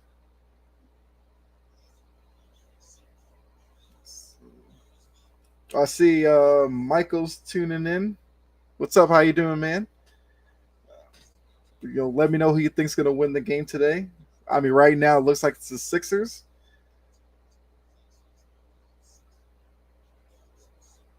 Harden's look good, and Embiid's look good, and Tatum has it. So we know what the talking points will be at halftime. We already know. They're going to talk about Harden. I mean, we'll talk about Harden because he's having a good game. But there's going to be a lot of attention on Tatum, which, I mean, there should be because he is the number one guy for Boston. He and Brown are 1A, 1B. But Brown's come out to play so far, and Tatum just can't buy a bucket. And this scoreboard keeps like resetting. Hold on, guys. Let me find another one.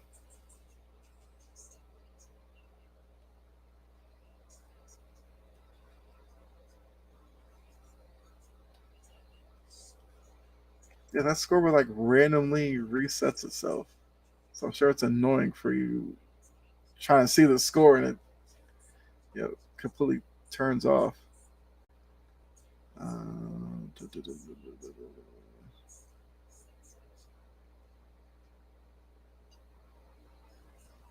Let's see if this scoreboard's any good.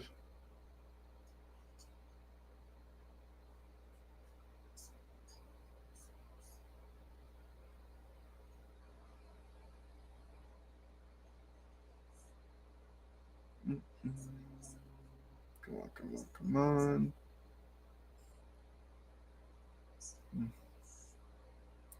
That scoreboard seems a little plain.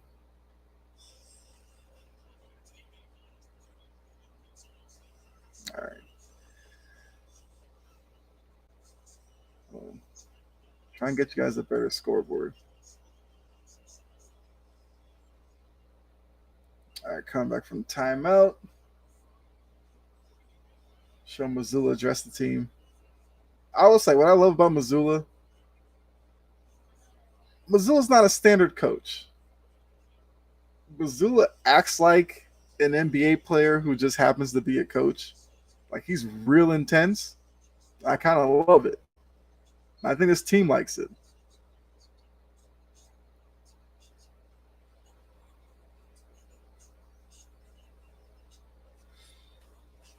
All right, so it's 44-33. Like I said, I'm trying to get you a better scoreboard here.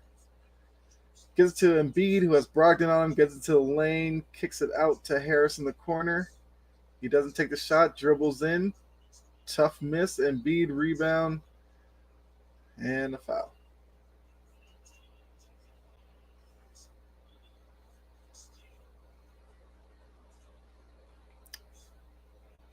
That's a tough call. I mean, he and Tatum going for the rebound. Embiid got it, threw it up, and then he went to the ground. So, they called a foul. I mean, look, Embiid understands. He can take advantage of the refs. So he does it. As much as I hate it, it's on the refs to clean that up.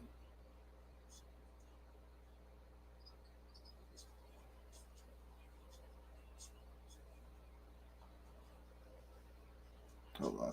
Let's see. Yeah, well, let's go with this one. So 45-33, 5:25 to go. Jaylen Brown gets it.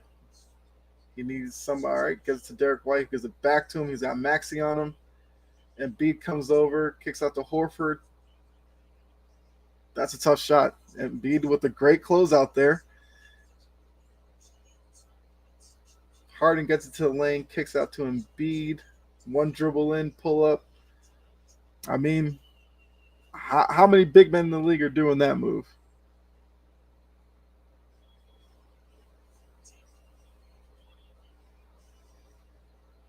Okay, blocking foul Harden. I was afraid they were going to call that one a charge. So it's 47-31, 4:51 to go.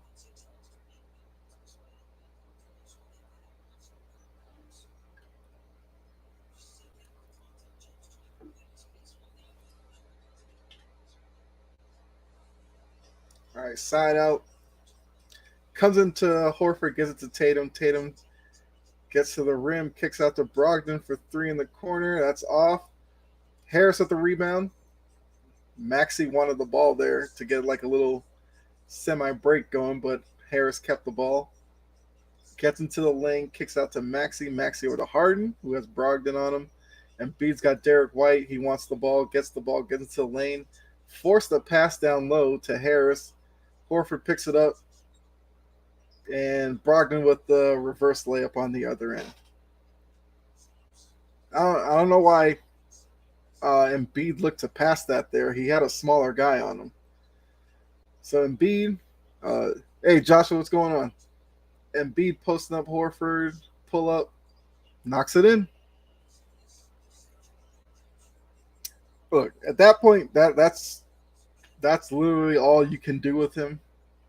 You don't want to make it easy for Embiid. So if he's taking a bunch of fall away mid range shots, that's just what it is.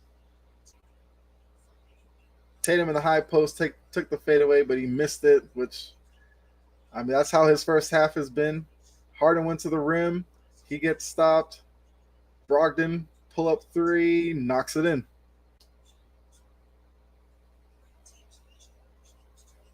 And Josh, look, that's where I'm at. I think Boston will make a comeback because it's still 11, like it's still a double-digit lead, but the way Philly's played, I'm sure Philly probably thinks they'd be up by like 20. And Brogdon going to the free throw line where he's a pretty good free throw shooter, so we could be having we could be like a 9-point game here if Brogdon can knock down both of them. I said the Celtics get into halftime under 10 for the deficit. I think you got to count that as a win. Brogdon takes the first free throw, knocks it in, so it's 49-39, 3:07 to go. They're advertising game sixes. We're not there yet. As I say, if necessary. I think Celtics Sixers get to game six. Nuggets Suns, I think that goes six as well. And Brogdon knocks in the second. So look, Tatum hasn't scored, and the Celtics find themselves only down 9. Like that's good. All right, kicks out to Maxey. Maxey has Brogdon on him. Sets up pick and roll. Maxey pulls up from 3. He knocks it in. Good shot. So it's a 12-point game, 2:35 to go.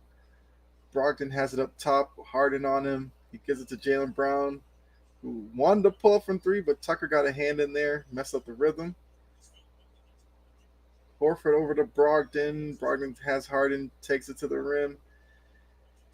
He lost the ball there. Harris going to the rim. Tatum with the block. Look, Tatum hasn't scored, but he's made some plays defensively. Smart walks into a 3. No. Here comes Harris again. And Harris scores. Little helter-skelter there, but Sixers got to score 54-40. Philly with the lead. Under 2 minutes to play. Smart has it on the wing. Gets the switch. Brown has Embiid. Takes a deep 3. That's off. That might have been the first 3 that, probably did not need to take. Then they threw it over the top to Embiid because Jaylen Brown was back. But Jaylen Brown has 2 fouls on him. He doesn't want a third before the half.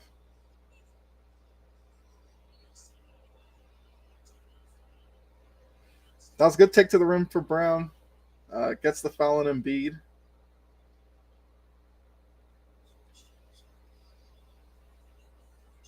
So 56-40, Philly. Jaylen Brown's going to go to the rim for, go to the line for 2 shots. And,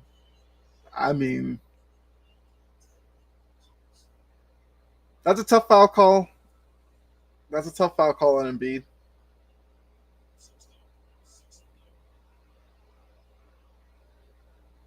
And Jaylen Brown misses the first free throw. So at worst, after the second one, it'll be a 15-point deficit.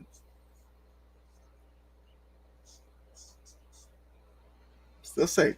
Get it around 10.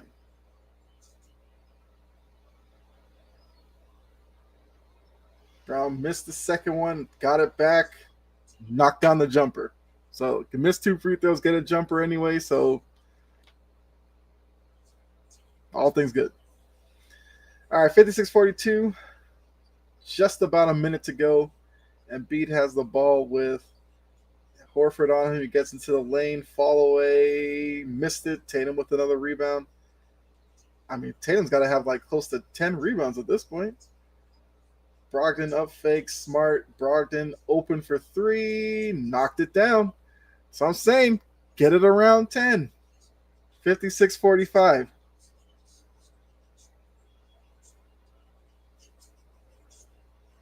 So we got 40 seconds. Maxi pull up three.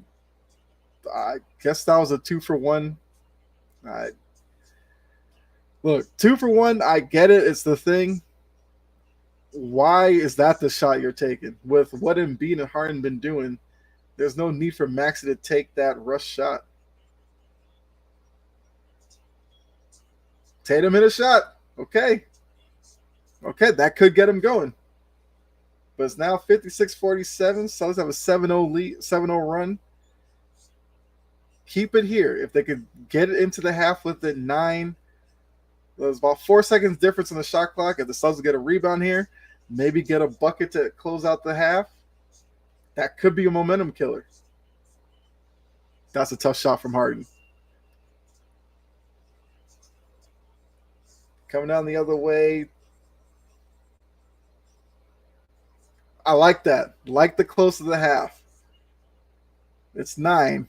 Okay. Whew.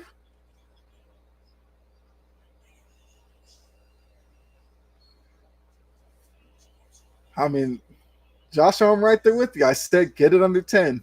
It's 9. The way this half went, this should not be a 9-point game.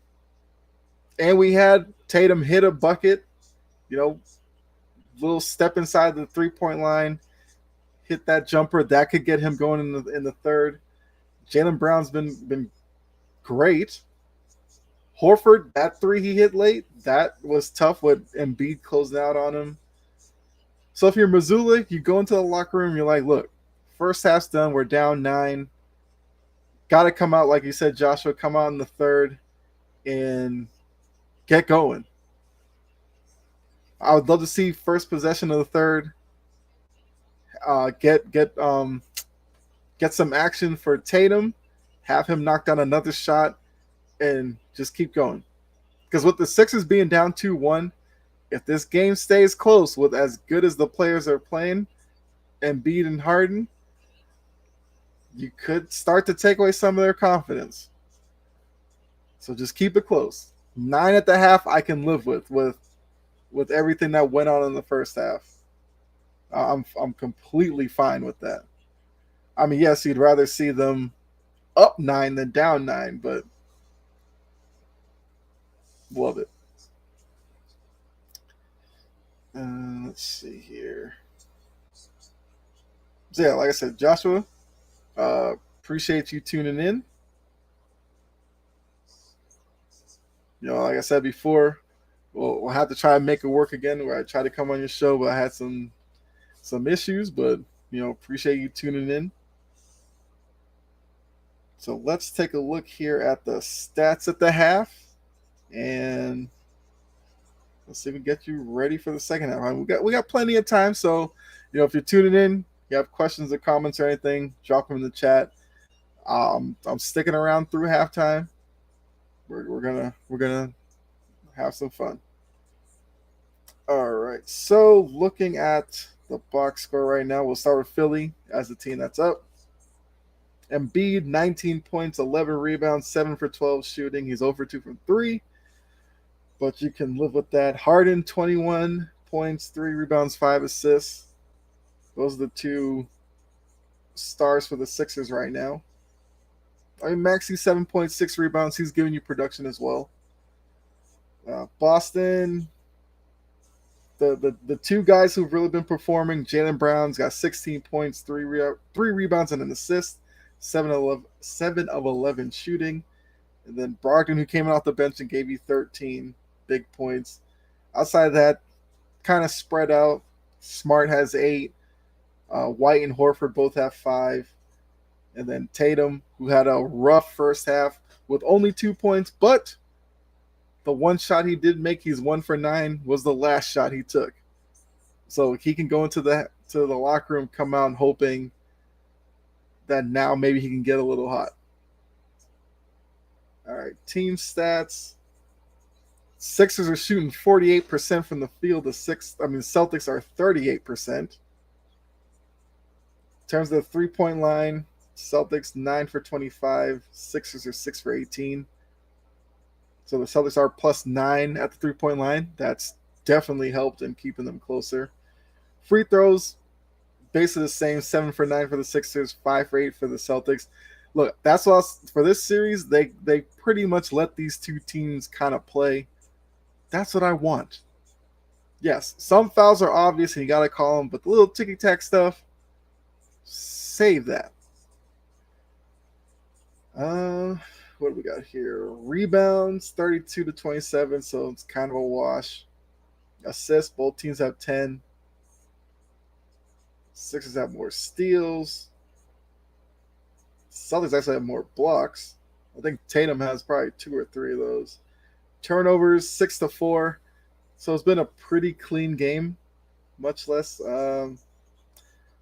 fast break points. That's also kept the Celtics in this one. There's 14 to 4 in fast break. So looking at the first half, what is working for the Celtics? Speed the game up. Get defensive stops. Get out and run in transition. We know Philly doesn't want to play that game. And B doesn't want to have to run 40-plus minutes up and down. James Harden doesn't want to do that. So Missoula's got to be talking about that. Contest on defense, grab the rebound, look to run, and I guarantee this 9-point deficit will become a lead in no time. All right, so they're at the halftime desk. I have the sound down. I'm not really listening to them, but I'm assuming they're going to be talking about Harden. All right, so they're showing Harden. They're talking about his first half. Look, Harden was brilliant in the first half. That's the Harden that Philly assumed that they were getting when they got him. Now we know in the playoffs he can be hit or miss. And when he's off, he disappears and it's rough. But if he's on, we know he's still a productive player. Like I said, I wouldn't say he's a superstar necessarily, but I still think he's a star in the league for sure. Now, maybe he's a superstar offensively, if you want to say that, but total package, I wouldn't say Harden's a superstar. But he's playing like a superstar today, and that's encouraging for Philly. So if you're getting superstar level from Harden, you get an MVP level from Embiid, Philly should feel good about this. Let's see. I just saw on the bottom, Nick Gilbert died. I remember him from the draft lottery. Yeah, that's rough. Well, I mean, prayers up for the Gilbert family. But they're showing Tatum's highlight package, or lowlights, I would say. Yeah, I think in some situations where Tatum kind of forced the issue, got himself into trouble. But there's other instances where he had open shots and just missed them. And that's what can happen.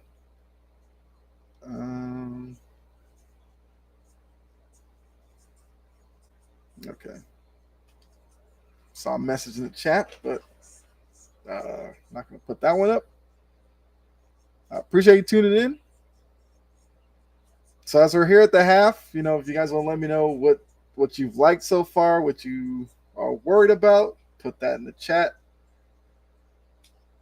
So like I said, as a Celtics fan, if I'm looking at this game, I'm encouraged that the game's only 9, but I want the Celtics to speed the game up in the second half. I think that's going to be the key for them. For Philly, it's going to be kind of more of the same because that's what their limitations are. They're only going to go as far as Embiid takes them, number 1, and then Harden, number 2. The other guys, you don't know what you're going to get from them from game in and game out. You would like to think Harris would give you more, but he's, having another game where it's hard to find what he's doing on the floor necessarily. He's got 4 points and 5 rebounds. That's Tobias Harris. So I'm not expecting much from him. It's going to come down to Jaylen Brown getting Tatum going versus Embiid and Harden. That's what it looks like this game's going to boil down to. Although I give Brogdon some respect. So if Brogdon can get in the 25, 26 point area, then that's less Tatum would necessarily have to do in terms of making up for the first half.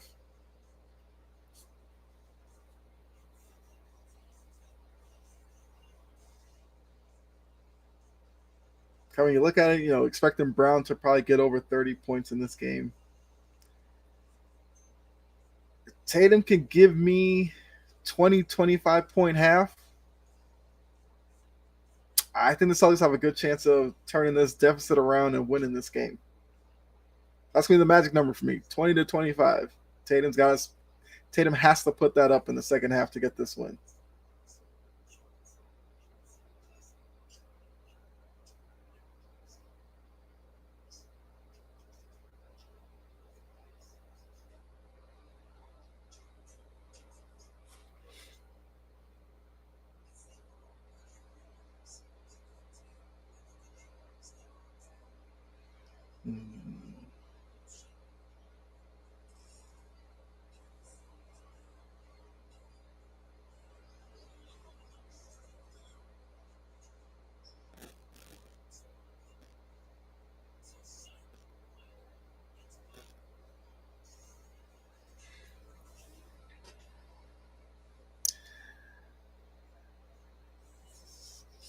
Let's see.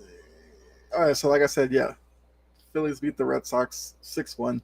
This was supposed to be a live stream of the Red Sox game as well, but I couldn't make it for that one, so I'm just doing the Celtics 6 game where we are 59-50 at the half.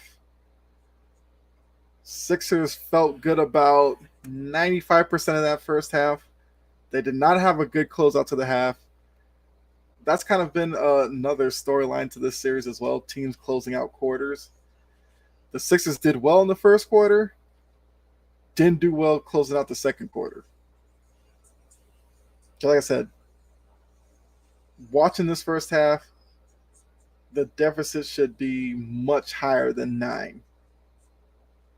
Like, you just look at the numbers and everything, you would think this is like a 16, 17 point deficit or something. It's only 9. In the NBA, you can make up 9 points quickly. Especially as well as the Celtics can shoot from 3. I'm not worried.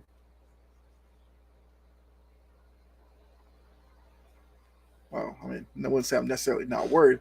Worried how, Tatum struggled from the field, but yeah, only down 9. It's a win for me.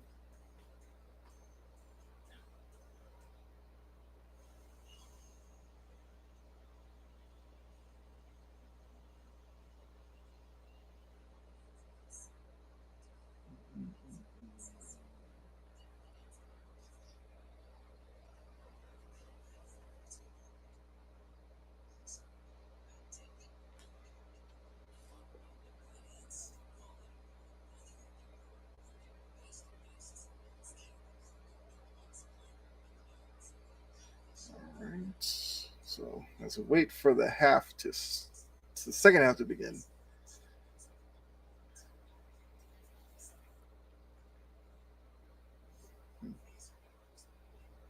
So hopefully you guys are doing well. Hopefully you're enjoying the live stream so far. We'll do more of these, especially NFL.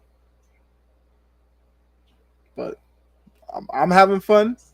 It's a nice Sunday down here in the Atlanta area, and I'm checking out a pretty good playoff game. So hopefully it's nice weather where you are and you're enjoying the stream. If you are, please hit the like button. Would really appreciate that. And would love for you to subscribe to the channel, because like I said, I try to give good content, whether it's play-by-plays or my podcast chomping at the bit. or on the occasion when I do a live stream on PS5, playing some games, I try. So would really appreciate feedback from you. I'm also open to criticism. It's all good. Cause hey, you're entitled to your opinion, and I'm not gonna please everybody. I already know that. I'm trying to actually let me see. When is Game 5? I might do another live stream. So Game 5 will be what, Tuesday? Yeah, that's not happening. I will be on the Big Three on Tuesday. So yeah, I am over here with chomping at the bit. If you're on Twitch, Kaizy Gamer 84. But Mondays, Tuesdays, Thursdays, I'm over on Sports Empire Network each night, 7 p.m. So you can check me out there as well. I also am on JJL Sports Talk as a co-host. Right now, we're doing about twice a week over there. It's usually like Tuesday, Saturday. So look, if you're looking for me, you can either find me in one of those three spots. See a couple people tuning in. Hopefully enjoying the stream. If you are, and first time strolling through, just say what's up, say hi. Let me know your thoughts on the first half so far. I'll say Philly's been the better team, but I do like how the Celtics closed the first half. I think they should come out of the half encouraged by only being down by 9 and be encouraged by the last minute and a half of the second quarter where they looked like they were starting to figure some things out offensively. I think the biggest thing, speed up the game. The Celtics know that they're going to get their 3-point attempts. Their action and all that is just good enough to create opportunities. But if they speed the game up, I think they'll wear down Embiid and Harden, and I think they'll really take this game over. And for Philly, kind of do much of what you've been doing. It got you a 9-point lead, so you'd like to think if you stay consistent with it, you'd keep the lead and win this game. If I'm a Philly fan, I would hate to see them waste a good Embiid and Harden game and not win this. I think if that happens, then yeah, Game 5 is a lock for the Celtics, I think. Because that's the most demoralizing thing that would happen for Philly. Embiid and Harden go off and you still lose. That's a worst case scenario.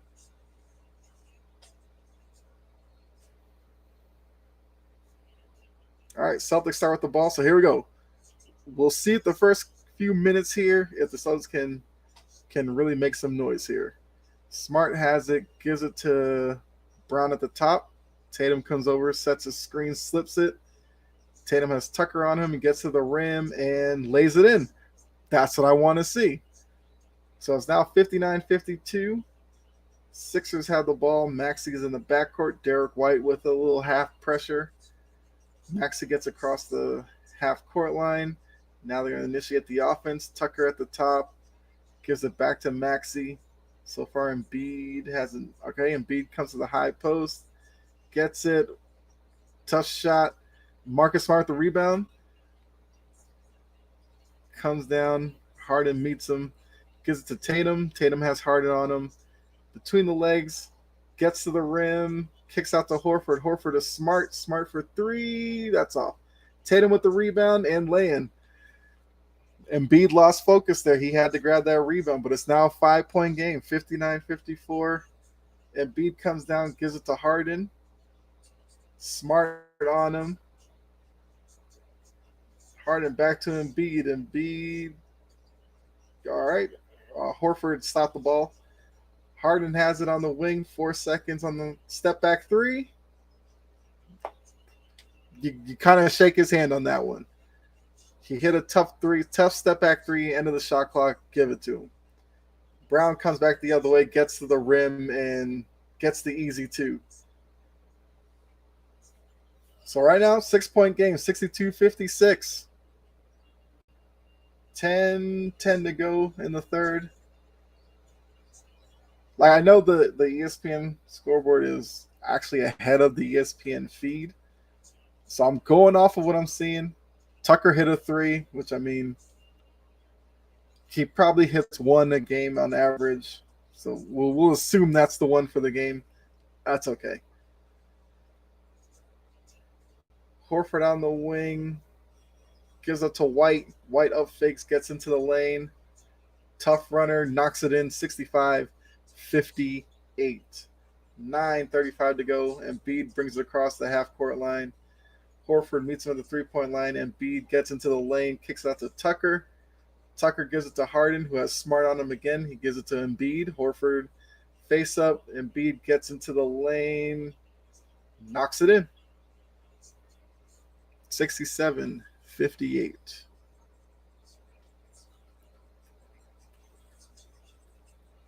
Embiid, 21 points, 12 rebounds. Like I said, he's having a really good game. Smart has the ball. Jaylen Brown comes out, gets it. He's got Maxey on him. The Sixers are in a kind of matchup zone here. Change up the look on Boston, see what that does for them. Yeah, that was a tough drive, tough finish by Embiid. You kind of you got to live with that. Derek White missed the three. I guess that was a box up by Harden. You be the judge on that one. Harden gets the ball back from Embiid. Derek White up on him. Gets the screen from Embiid. Gets into the lane. Backs it out. Jaylen Brown now takes over the defense on Harden. Jaylen Brown's harassing him. Harden, pull up three. Missed it. Rebound. Tobias Harris went up and got met at the rim by Smart. I don't know about that as a foul. I gotta see the replay. Let's see. Horford almost had it. Yeah. It looks like Smart caught him on the arm. Yeah, that's a foul. I thought from the camera angle that they had, I thought Smart went up straight, but yeah, he got him on the arm. That's a foul.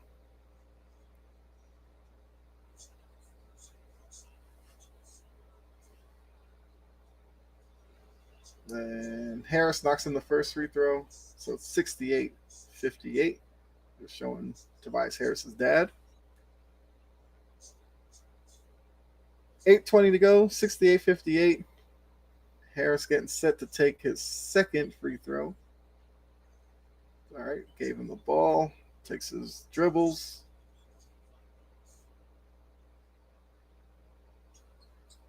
Knocked it in.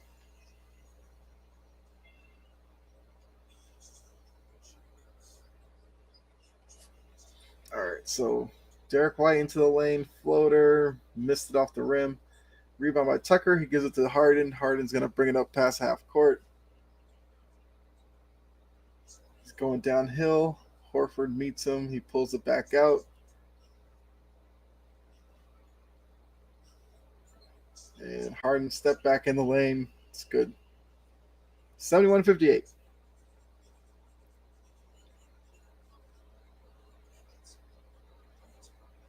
All right, Smart on the wing. Gives it to Horford. Horford gives it back. Horford takes the three, knocks it down. I think that's something they could look to more in the second half. Embiid likes to stay in the paint, and Horford can stretch him out to the three-point line, but he's got to knock him down to make Embiid feel like he needs to go out there.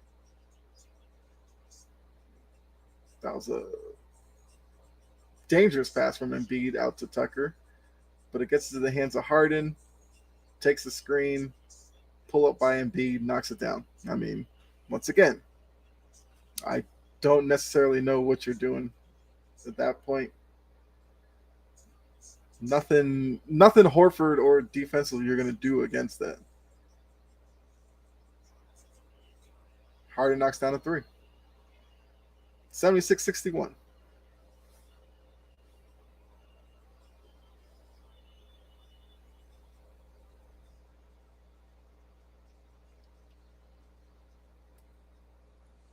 All right, timeout on the floor. After Celtics came out, started the half pretty well. The Sixers have reestablished, I guess, themselves in this half and find themselves up 15. Like I said, I'm not going to call this game yet because I have a feeling the Celtics have a run in them. You'd like to see it kind of start at this point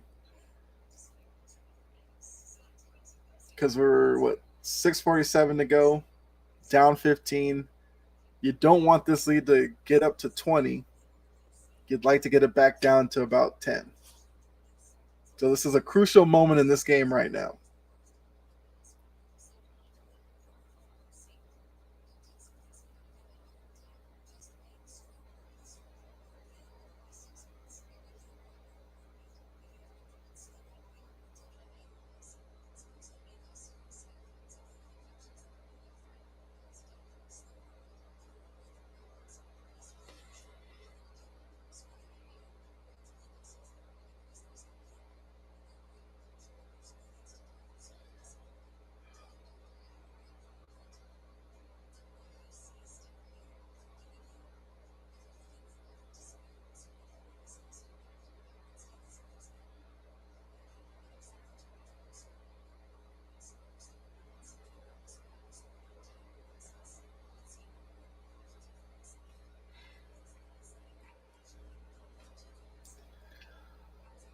All right.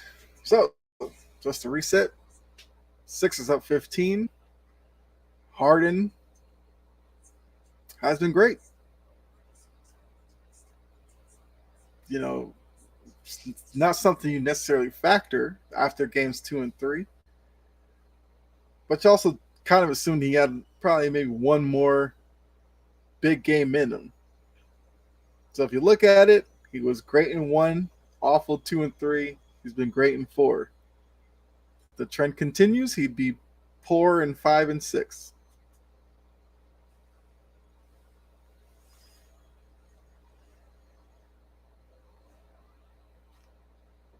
Because I will say, like, it's not like the Celtics have been, giving him wide open shots.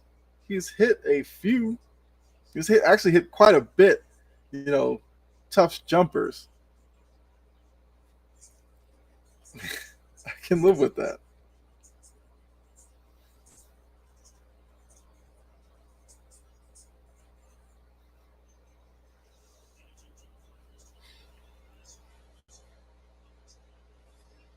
All right, NHL draft lottery. Okay.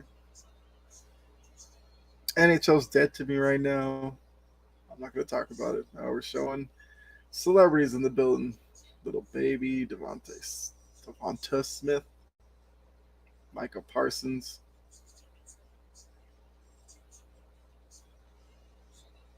Okay.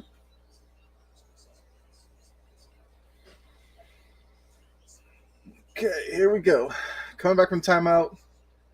Like I said, Celtics need to get a run going here. Do not want this to get up to 20. All right, so Brown kicks to Tatum. Sixers are back in the zone. Tatum gets to the rim, gives up to Grant Williams. That was a great play. Great find by Tatum.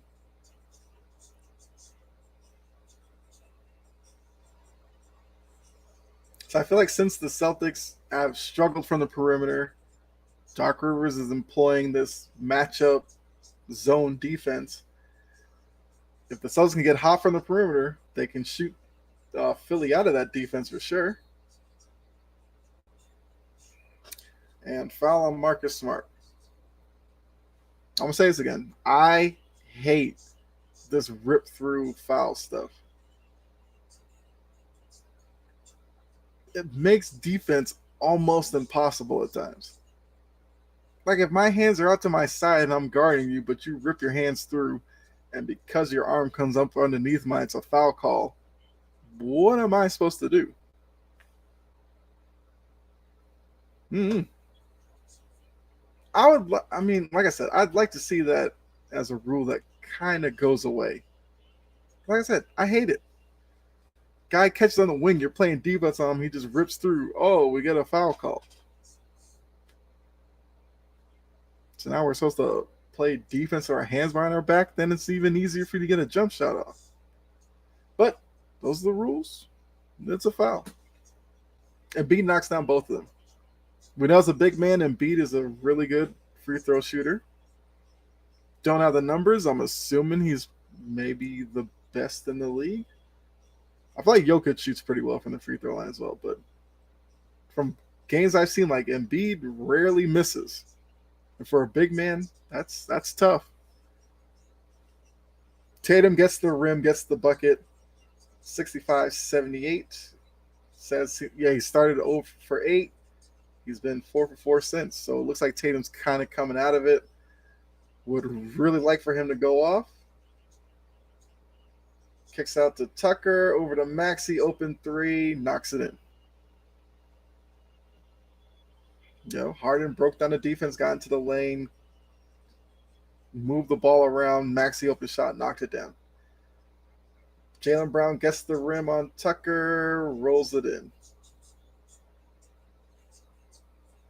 67-81. Sixers have the lead. Mizzou's encouraging these guys. Let's get it going. Under 5 minutes to go in the third. Jaylen Brown now has 20 points.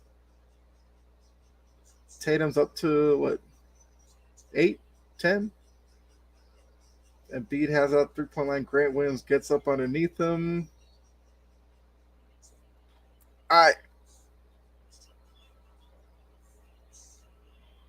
Huh?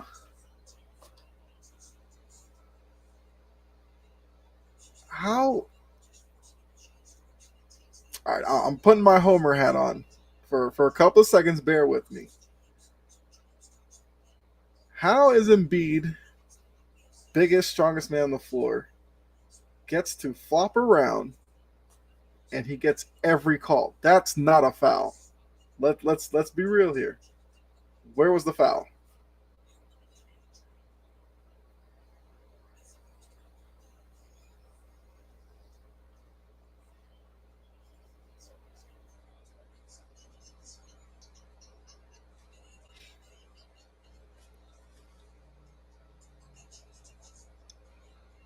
That's a play on. Come on.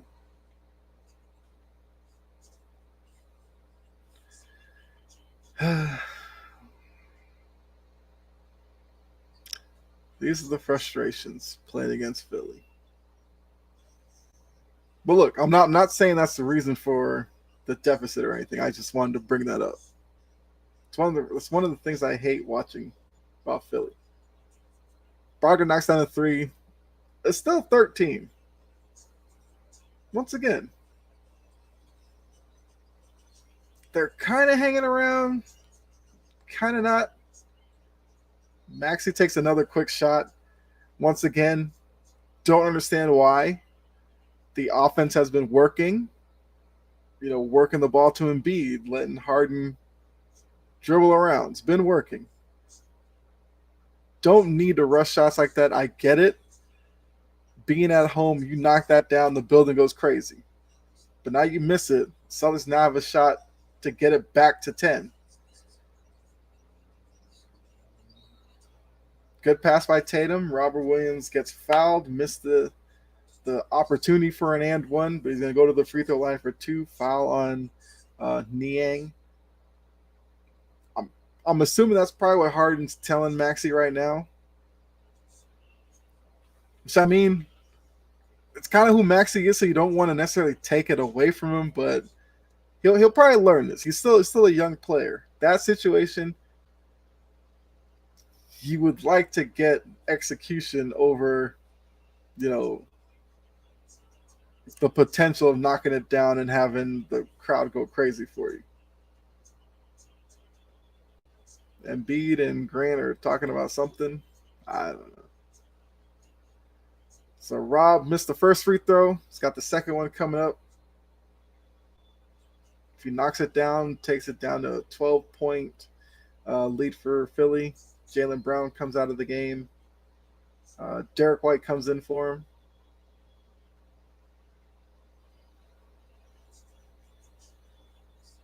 And Rob knocks down the second free throw. So 12-point lead for Philly. 4 minutes to go in the third. Gives it to Embiid. Rob is guarding him. Embiid gets it to the paint. Turn around, missed it. Tatum with the rebound. And here we go. Another chance to get it under 10 possibly, or 2-10.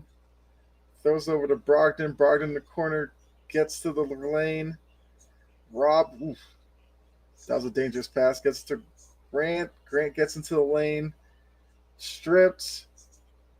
I was thinking Grant hit his mouth again, but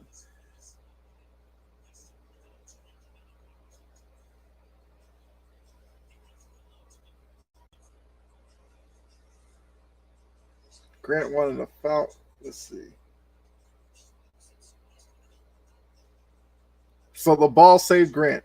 Grant was basically about to hit his mouth on the court again, but he hit the ball instead. Jump ball. That was a terrible jump ball. What was that? See, once again, Maxi, you didn't need to do that there. You had Robert Williams on you. He's a really good shot blocker. Tatum gets into the lane. Tough finish. It's a 10-point lead.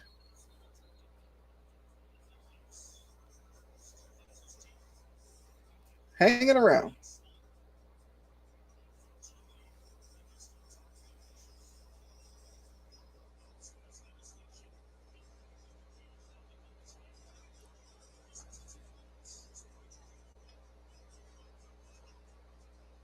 So we got 83-73. Timeout. A little more than 3 minutes to go. So I kind of said when we came out of the last timeout, it was a pivotal moment. And hold on a second. Like I said, the Celtics are hanging around. That's the best way I could put it. What's going on, Godfrey? Appreciate you tuning in. I'm sure you're happy with your Sixers up 10. Okay, Godfrey. I get it. You gotta throw it in my face. He says watching the Sixers give it to the Celtics. I will say the Celtics are hanging around. I feel like looking at how the game's been going, the deficit should be more than 10. I'm okay with them being at 10 right now, but they got to get it under 10 now. We can't have it go to 10, balloon back up to 16, get it back to 10, balloon up to 16. At some point, got to get it from 10 down to 5.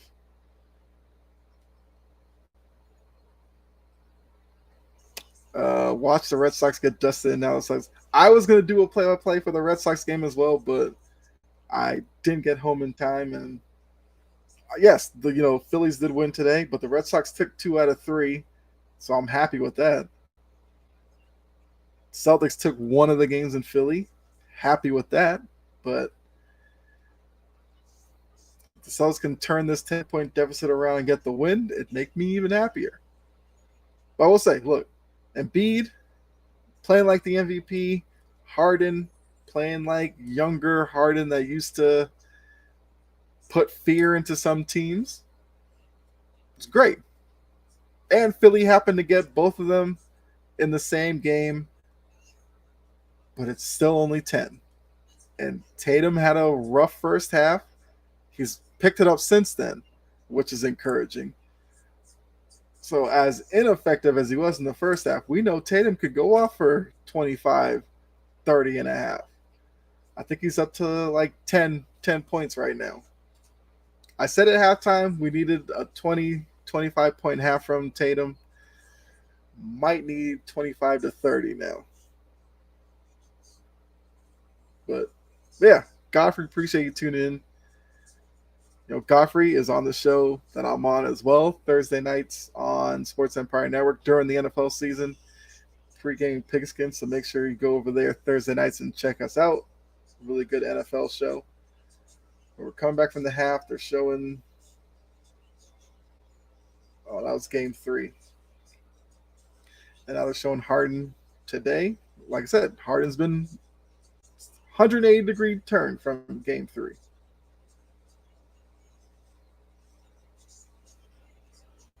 But we'll see. It's back to 10. Get it under 10.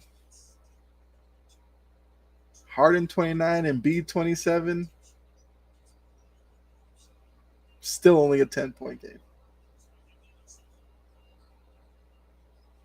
So Harden, oh God.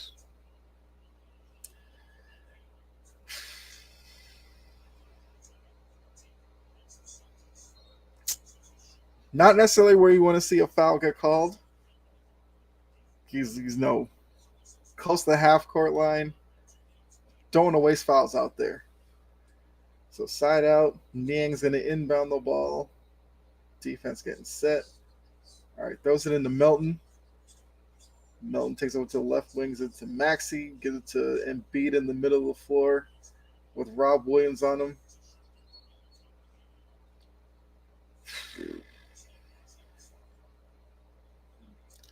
And the foul call.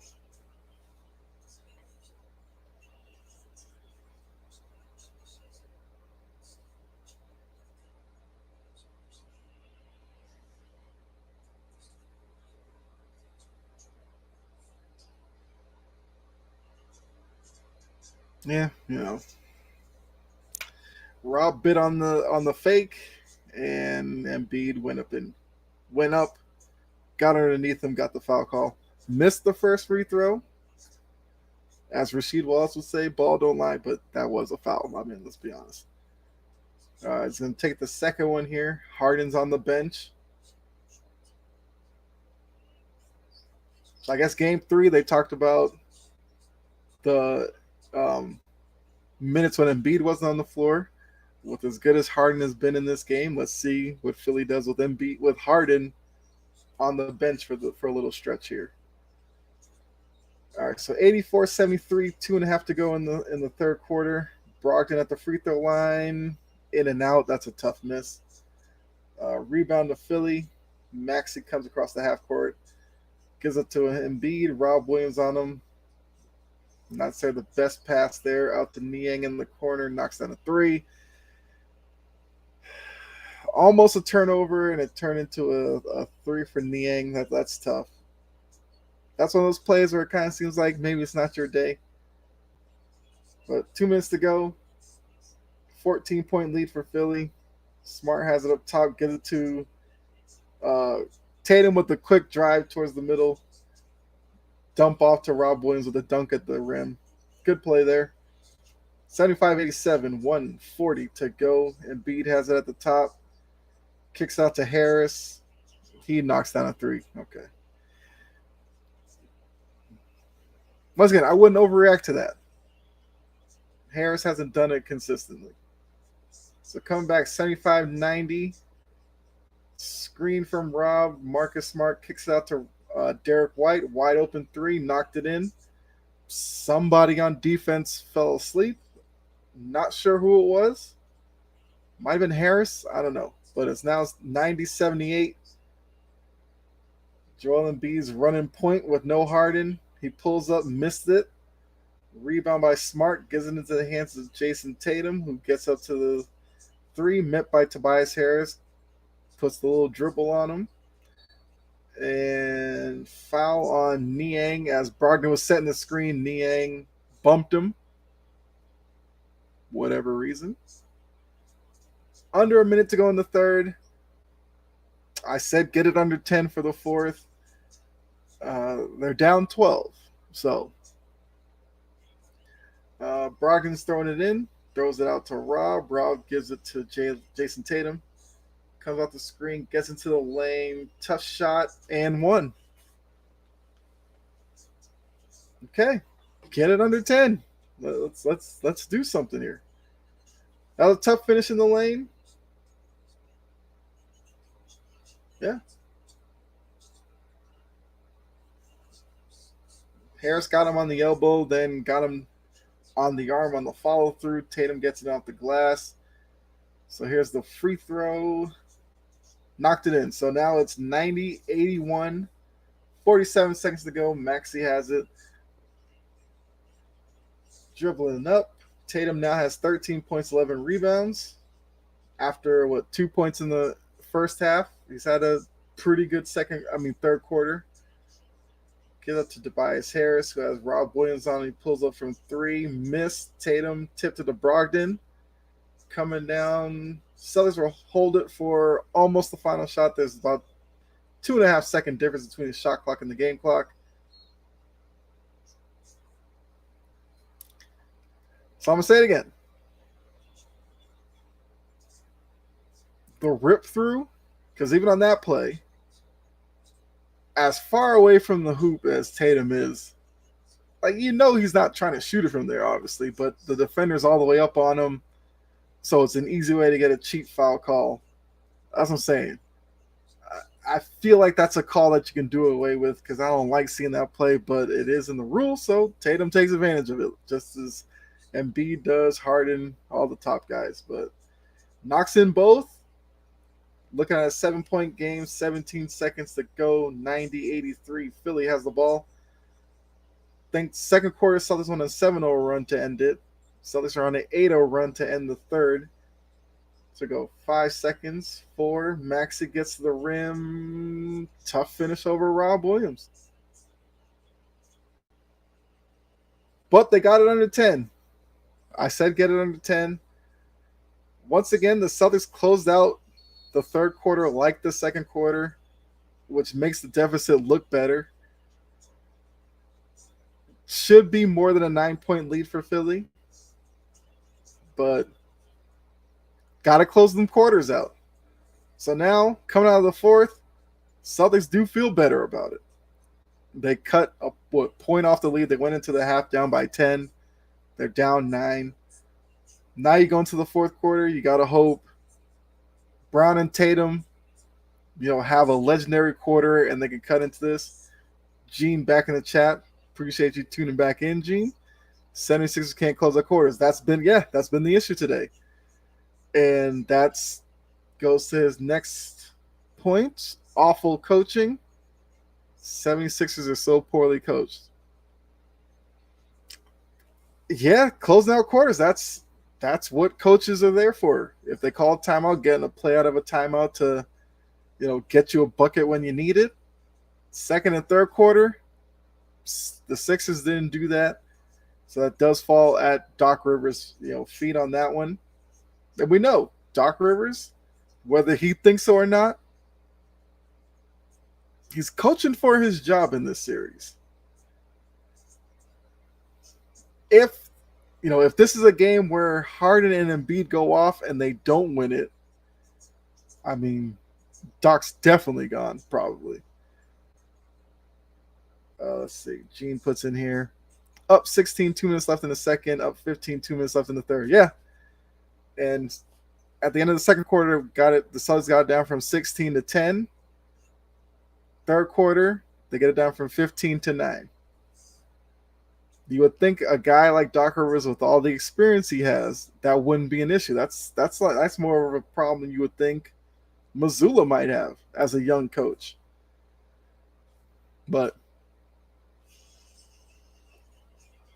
9-point game, the Celtics start the fourth strong. None of the game matters. That's why I said that a few minutes ago, that the Celtics keep kind of going from 16 to 10 back to 16 to 10. You get it down to 5. Now Philly and the fans start worrying about, the balance of this game. Maybe Harden gets a little tight on his jump shots again. Maybe Embiid. Who knows? If Tucker gets left in the corner again, maybe he's airmailing it. So if the Celtics can get it down to 5, that puts the pressure squarely on Doc Rivers and the Sixers to get the win here. Because look, grand scheme of things, Philly did their job in game 1, stealing a game in Boston. Boston did their job getting the game 3 to take back home court advantage. So looking at this, there was pressure on Philly to begin with in this game because they needed the win to tie the series up at 2. You go down 3-1, never looks good for you. But yeah, as this game is gone, this should be a 20-point game, to be honest with you. The fact that it's 9 and Tatum just started get going, you can live with that as a Celtics fan. So now you get it from 10 to 5. Pressure, cranks up on Philly. Well, Philly starts with the ball, so we'll see what they do here in their first possession. Harden is back into the game. So showing third quarter points, Tatum at 13, Harden at 8. Which, I mean, for Harden, 8, that's fine. He missed the shot. Suggs got the rebound. They give it to Smart. Smart's trying to push the pace a little bit, gets into the lane. All right, they called the foul on the floor. They waved it off. That would have been something if he had a chance for an and one there. Crowd might start rustling a little bit. They wouldn't be as comfortable as they've been all game. Tatum is starting the fourth quarter on the bench. Mazzulla's probably going to buy him a couple of minutes, and then he's going to go full speed for the rest of the game. Brown got fouled on the little action there. Seemed like he grabbed his hamstring a little bit, but I don't know.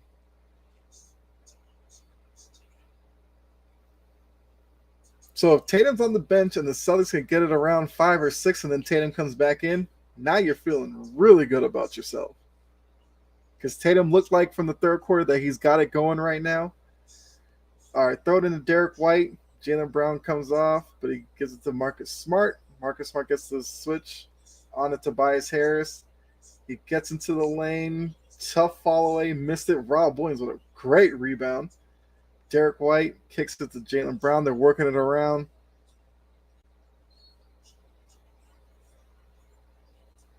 That's not a smart foul by Melton. Like, I get it. You were kind of behind Jaylen Brown, but he's so far away from the hoop. You got to trust your defenders are going to, pick up for you, and then you can rotate to somebody else. To reach in from that far away doesn't make sense. Because now you're just going to put yourself that much closer to being to putting the Celtics in the bonus, which is where you definitely don't want this game to end up. Celtics get the offensive rebound, kicks it out to Marcus Smart, top of the key, missed the 3. So in terms of the score, Philly gets out of that unscathed, but the fouls could factor in at the crucial moments of this fourth quarter. It's still a 9-point game. Harden up at the top with Jaylen Brown on him. Reed comes to set the screen. Harden comes off of it, gets a foot in the lane, gives it off to Reed. Rob Williams is right there. That's a terrible possession from Philly. That's exactly what you don't want right now. Embiid's looking over at Doc like, you want me to go in? Doc sends somebody else in.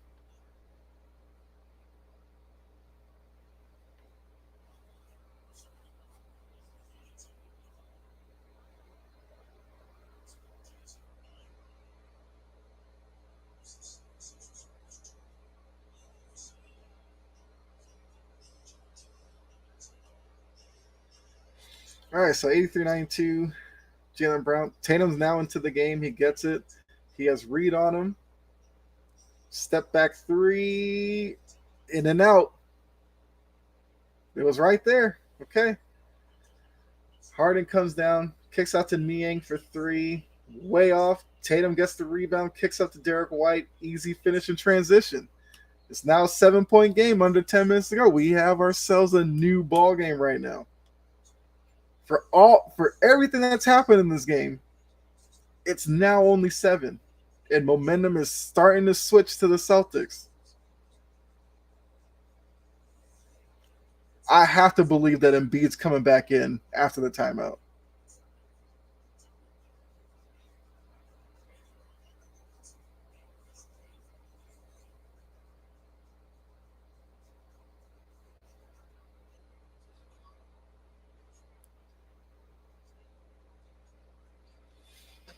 Okay. Look, Celtics have weathered this storm. Fact that it's only 7. Okay, now you do work. If I'm Tatum, if I'm Brown, I have a feeling Horford has probably another 3 or 2 in him. This game is definitely in the balance, even though the deficit is 7. Out the window right now. Philly's playing with fire here. I get it. Doc wanted to, steal a couple of minutes for Embiid, but look, you're down 2-1 in this series. You can't risk it. Because look at the possession before. Tatum took that 3. It rimmed in and out. Could be a 4-point game, but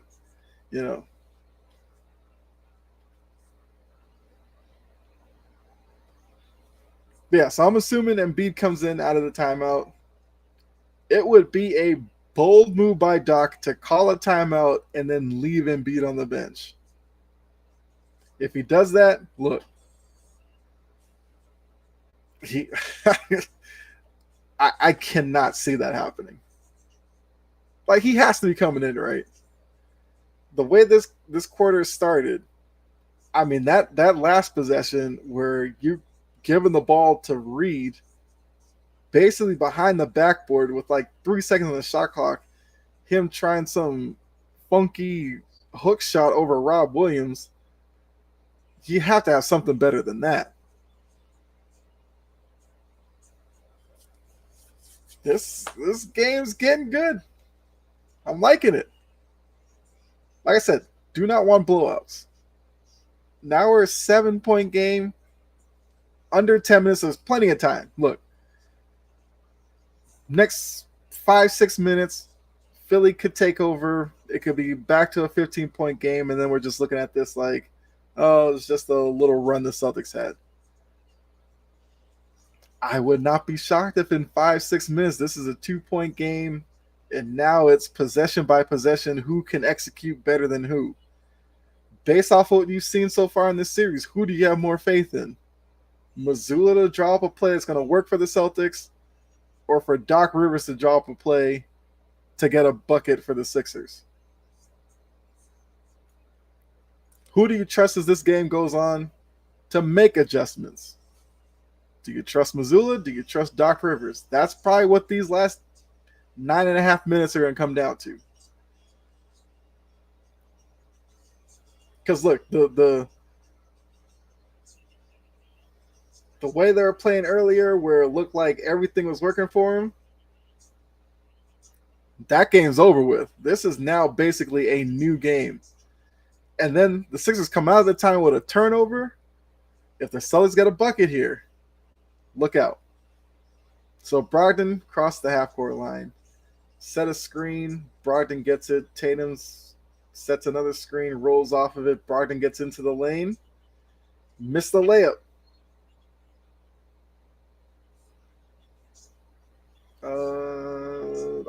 They called a push on Rob Williams. Let's see. Brogdon missed the layup. Melton. I mean, yeah. So with that, I feel like if they called the foul right away when going for the rebound, I get. But they called it after Melton was off balance and fell out of bounds. But, that's neither here nor there. Maxey brings it up. Let's see what play they run. Pick and roll. Gives it to Embiid. Horford on him. Not a lot of movement. This is where Philly gets in trouble. No movement on offense, and they're wanting Embiid to do everything. Yes, Embiid is a gifted scorer, but you got to do something.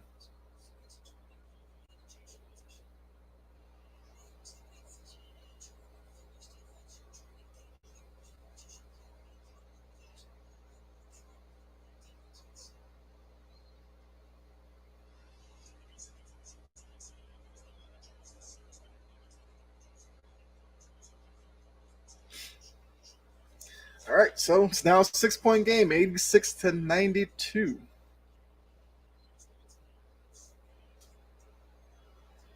All right, advertising Sunday Night Baseball, Dodgers Padres. 6 point game, under 9 minutes to go. PJ Tucker wasn't taking that through. Get out of here. Kicks out to Melton, kicks out to Maxey, missed it. Rebound by Rob Williams. Here comes Brogdon. 6 point game, gives out to Tatum, who has Harden on him. Tatum's looking around, surveying the defense, gets into the lane, backing him in. Gotta make that.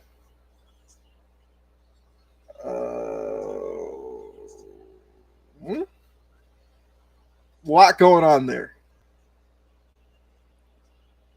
Tatum tried to get a cheap charge in there. To be honest with you, he was in position. I don't know.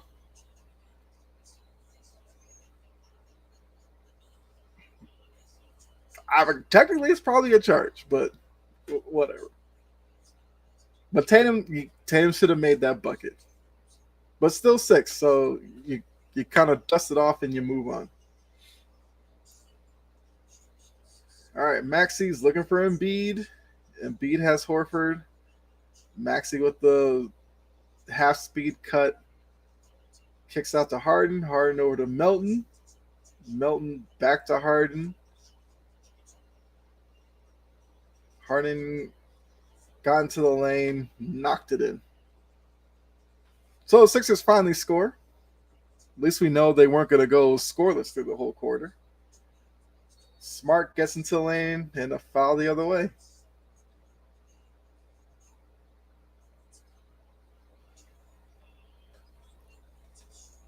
But even with that, after the basket, Smart comes right back down within a few seconds, and now he's on the free throw line. All right, so 87-94. So now the Celtics have to look at this and be like, keep it around 5, get to about 3 minutes to go, and see what happens. Because right now it's 6. It's been kind of consistently there for the past couple of minutes. And Embiid on the floor. He's up now. He's trying to post up Horford. Horford's pushed him out a little bit. Embiid looking. Yeah, that was going to be short the whole way. This is where, like I said, Philly is not moving at all on offense. Turnover as Brogdon tried to get into the lane. Embiid with a layup at the rim. So it's now 96-88. Timeout for Missoula.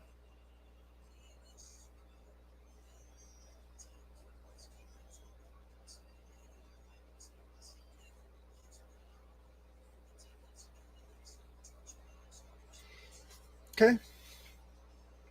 Like I said, it's still 8. You're still okay with that.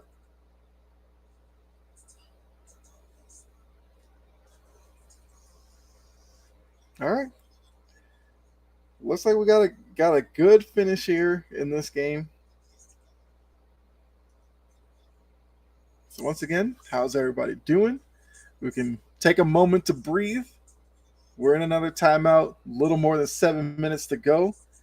Still an 8-point lead for Philly after they were up by as much as 16 in this game. It's been cut in half, and the Celtics are still hanging around. So really appreciate everybody tuning in. Like I said, for some reason, I'm not getting like notifications when people are subscribing, but it looks like a couple of people have subscribed. So really appreciate that. Thanks so much. Like I said, I'm gonna try to do more of these play-by-plays because this is a lot of fun for me, and hopefully you guys are enjoying it as well. And yeah, let's just have a really good time. Let's see.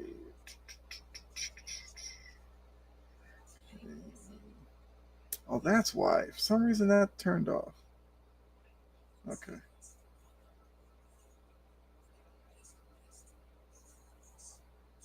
There we go.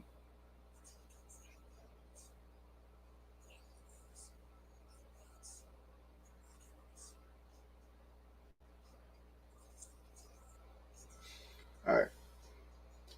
So here we are. A little more than 7 minutes to go. And 8 point game. Philly just forced the timeout by Missoula with the bucket in transition. Embiid cut to the rim and Harden gave him a nice little bounce pass. He finished at the rim. So it's an 8 point game. Once again, from where this game started, if you're a Celtics fan, you like where you're at right now. It's just, can they get it from 8 to 4 or 5? Because once they got it down to 7-6 area, it's always been kind of 8-6, 8-6. Try to get it down to 4 or 5. Just keep chipping away at the lead. The more they can chip away at it, the more pressure it puts on Philly. And as we've seen it most of this fourth quarter, offensively, they've been playing really tight. Not a lot of movement on offense, a lot of give it to Embiid and hope he can create for us. That's not what worked for them in the first half. Yes, Embiid did a lot, but there's a lot of action involved with a lot of it. Rolling off of a pick, swinging the ball around the perimeter, getting him a better entry into the post, him facing up, guys making cuts, collapsing the defense and leaving guys open on the perimeter like Niang and stuff like that, but they stopped doing that. So we're back. Horford gets it across half court, gives it to Tatum. About 7 minutes to go here. Tatum gives it up to Jaylen Brown. Jaylen Brown has Harden on him. He takes it to the rim, kicks out to Smart in the corner, knocked it in. So now we're at 5. Okay, let's see.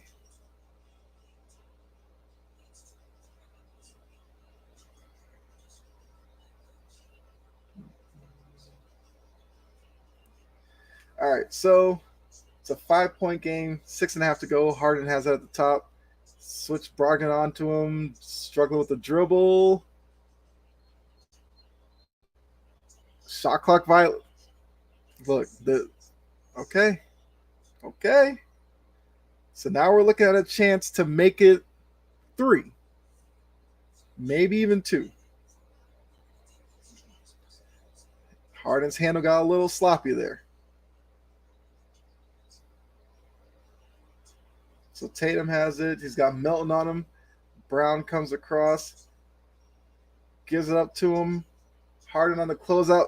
Woo-hoo. Brown knocks in the 3. Don't look now. 2 point game, 6 minutes to go. Maxey gives it to Melton. Melton looked at Embiid, didn't give it to him. Maxey now gives it to Embiid. Embiid backs him in. Kicked it out to Melton.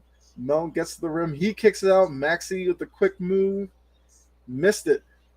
Some of these guys are now... Oh. Okay. Now's a turnover because, Tatum tried to get the pass out, but he blocked Niang in the corner, got a 4-on-3, gives it to Tatum down low. We got a tie ball game, everybody. Oh. Okay.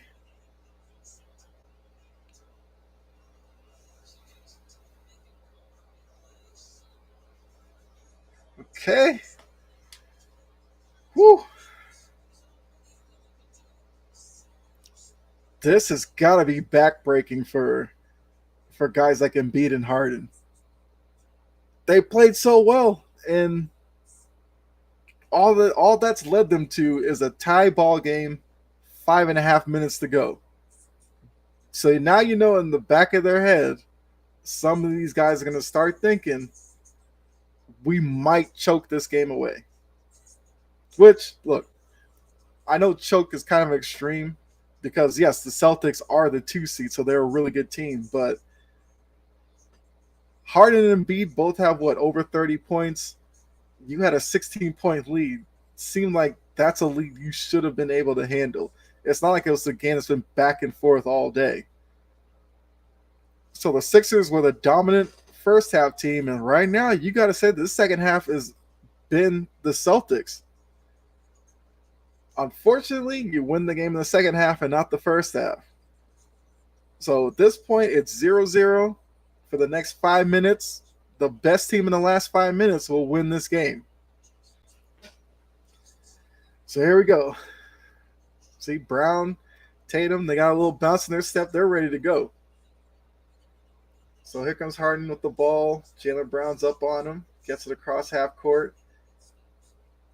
Dribbles out. Gives it to Maxey. Maxey gives it to Embiid. Embiid faces up Horford. Gets into the lane. Tough shot. That's not good offense. Celtics now have the ball with a chance to take the lead, which probably an hour and a half ago, I did not think we would be in this position. Jaylen Brown off the screen. Missed it. Almost went in. Couple of bounces on the rim. It was a wide open shot, so that was a good shot by Jaylen Brown. So now Embiid's coming down. They switch Horford onto him. Brogdon has Hart. See, they're taking too long to get into offense right now. Oh God, that's been their offense in the fourth quarter. Random hand to the face, get a foul call. You can't expect Embiid, if that's what your offense is relying on, an Embiid tough dribble drive in the middle, the Sixers will lose this. All right, pass to Maxey, gives it to Embiid. Embiid over to Maxey. Maxey goes to the rim, blocked by Tatum.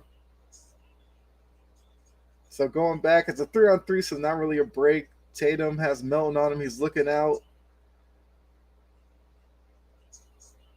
Kicks out to Smart. Smart to Horford. Horford to Brogdon. Brogdon missed it. Tatum with another rebound.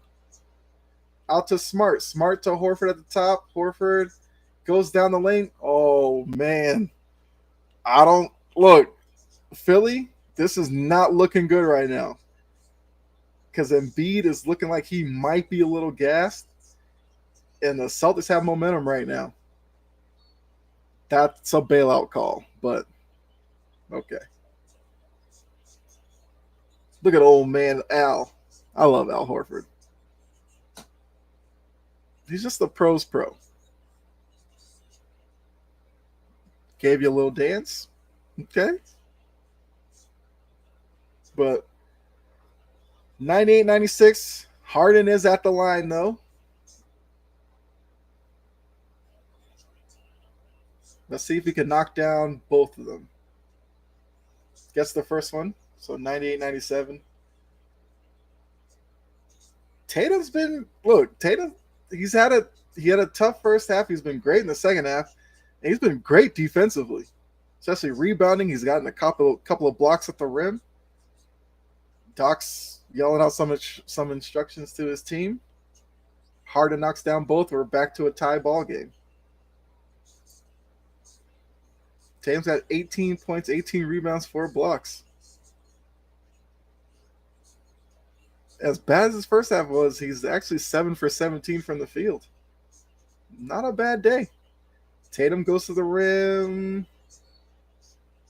Foul on Embiid. So Tatum's going to go to the line with a chance to put the Celtics back up 2.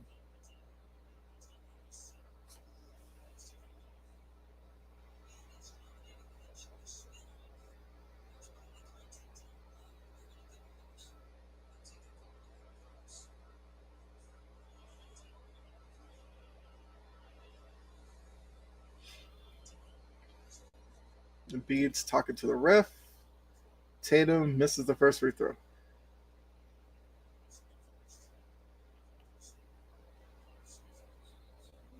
All right. He's getting set. Take the second one. Philly's trying to make some noise. And he knocks it in. Celtics lead 99-98. 3:20 to go. I said I won them within 5 by 3 minutes. They have the lead under 3 minutes. Well, around 3 minutes to go. Sorry. Harden has the ball. We've seen this for the whole fourth quarter with the pick, roll, and be 2 feet in the paint. He's got to do something. And Horford, look, Embiid is falling away on every shot right now. Out to Smart for 3. Woo, knocked it in. 102.98, Celtics lead. 2:45 to go. 14-2 run in the last 4.5 minutes. Harden kicks out to Embiid. Embiid, yeah, I don't think Embiid has the legs to shoot that 3 right now.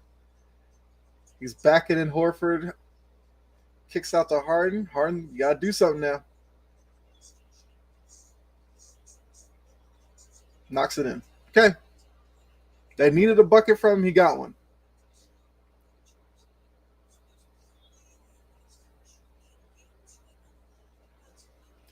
.215, 2-point lead for the Celtics. Gets the screen, Smart into the lane, kicks out to Brogdon.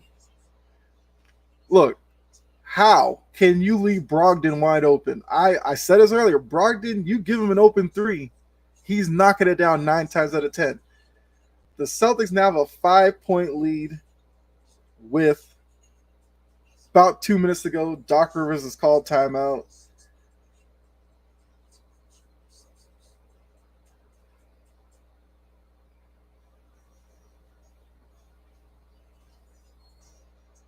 I mean, what a turnaround. Look, I don't know if Joshua's tuned in still, but Joshua and I kind of said this. This game was not out of reach.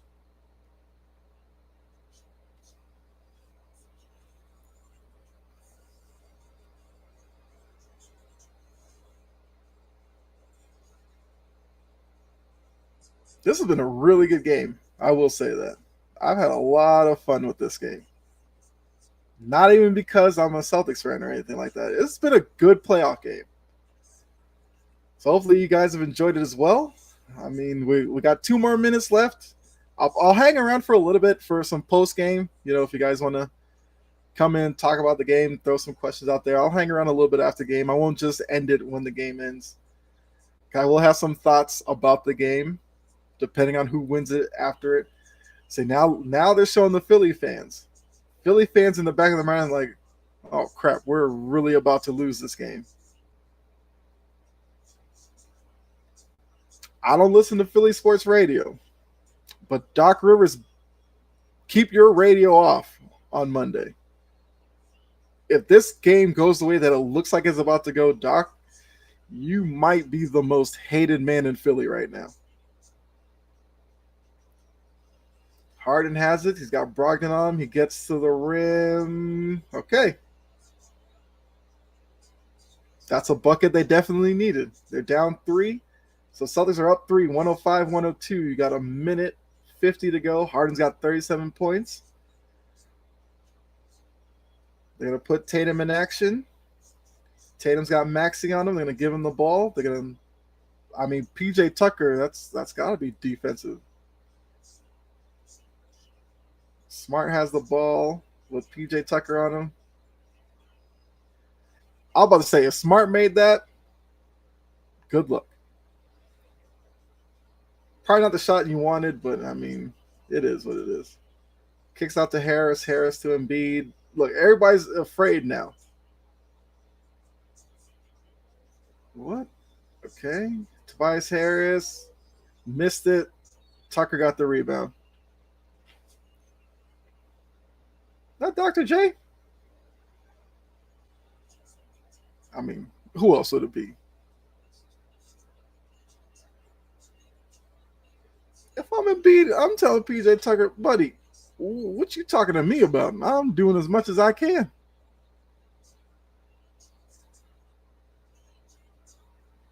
I'd like to think my $30+ million guy wouldn't airball that shot in Tobias Harris, but so PJ Tucker with a chance to tie the ball game. Knocks in the free throw. So we got a tie game. a minute to decide it. This is what I want from my playoff games. Edge of the seat drama. So Jaylen Brown has the ball, gives it to Tatum. Smart sets a screen. Oh, PJ. Not smart. PJ Tucker got 2 amped from the and one. That unnecessary foul. So Smart's at the line for 2. That situation, you want your guys just playing defense. If the Celtics hit a tough shot, fine. You don't want to give them free throws. Smart hits the first one, 106, 105.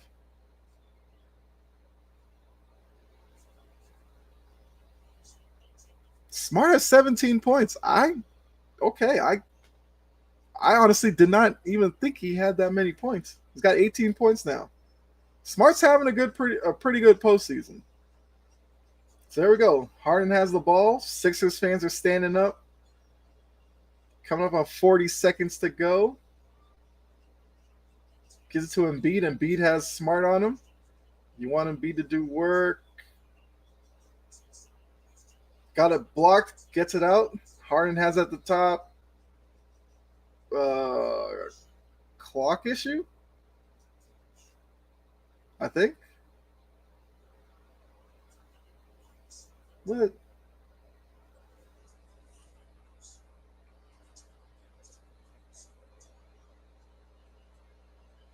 Yeah. Okay. They were looking to see if the shot clock should have reset because Embiid clearly hit the rim there. Let's see. Yeah. From the other angles, I didn't know if he hit like the bottom of the backboard, but he clearly hit the rim. So the shot clock should have reset. And apparently it didn't. So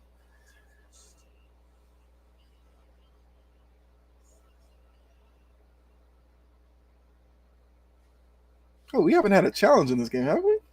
I was about to say, the refs haven't had their moment to shine with the little camera at the scorer's table. That was their first time, so I guess we know that they were there.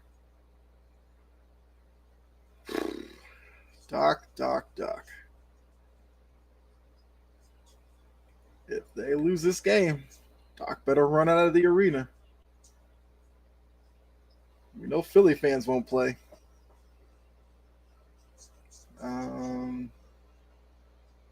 Doc Rivers arguing something. I don't know. Or wants an explanation. I won't say he's arguing. Calling out instructions. So Tobias Harris to inbound the ball. Harden comes and gets it. Jaylen Brown's up on him. Switch. Brogdon's now on him. Now he has Horford on him, but too bad it's the shot clock winding down, knocks it in.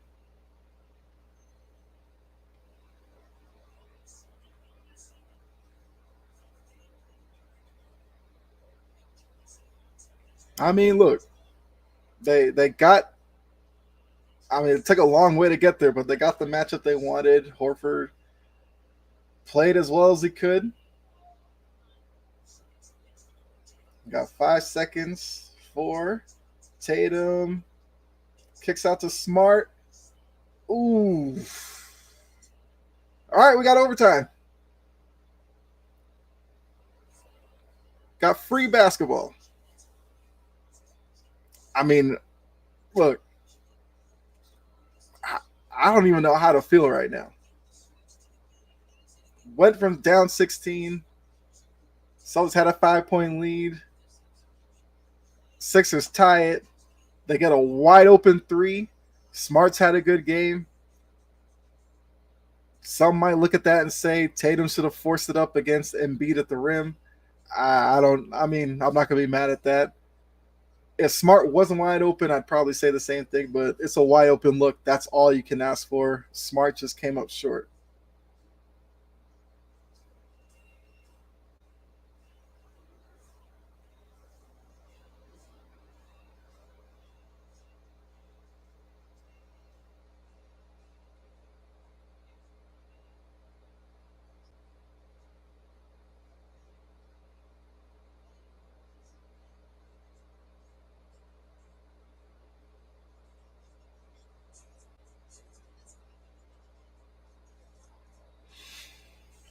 Okay, once again, we can breathe.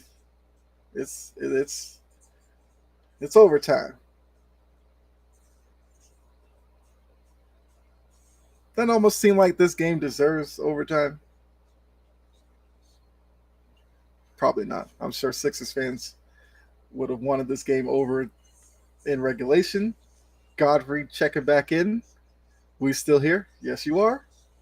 We get 5 more minutes of basketball. Let's see what happens. Because look, if that game had ended with a Celtics win, good luck, Doc Rivers. It still doesn't look good that this game's going into overtime. 5 more minutes you're putting on Embiid. 5 more minutes putting on Harden. We'll see. We will see what happens. Feel better about the Celtics going into overtime than Philly necessarily, but I mean, what the Sixers had a 15-point quarter.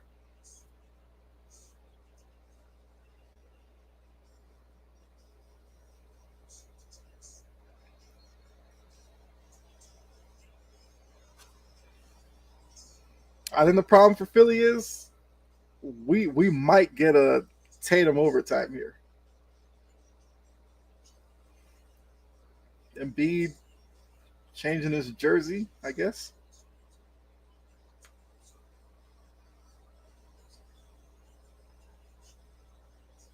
All right, let's see who can take. Let's see who can fire the first shot here in overtime.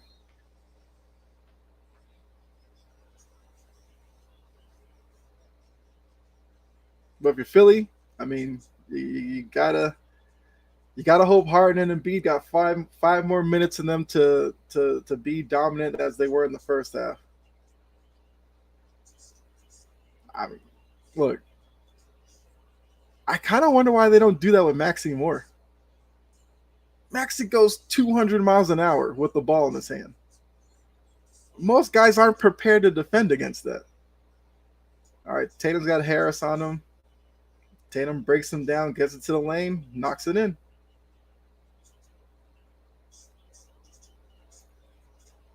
Tobias Harris has to do more. I don't get his deal. He seems like a talented guy, but like, look at him. He's kind of just hanging around the perimeter and hoping somebody throws it to him. Once again, that probably falls on Doc. Tobias Harris is kind of just like running to nowhere most offensive possessions.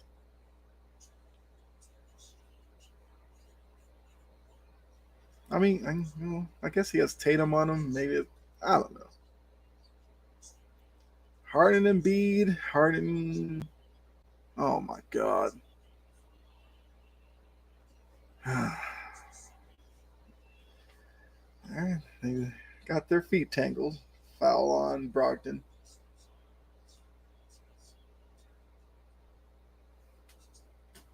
I mean, learn where to step, Harden.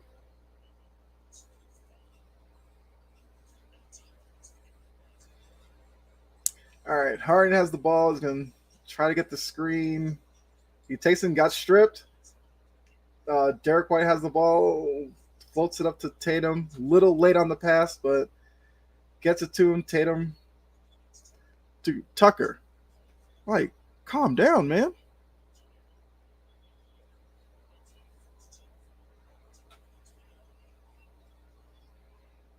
I wonder how Tucker is in practice. What an intense guy. I give Tucker a lot of crap. I I'm not mad if my defensive guy is an intense guy like that. I like that. Oh, and one for Marcus Smart. He got around the edge on Harden. We know Harden's not a defender.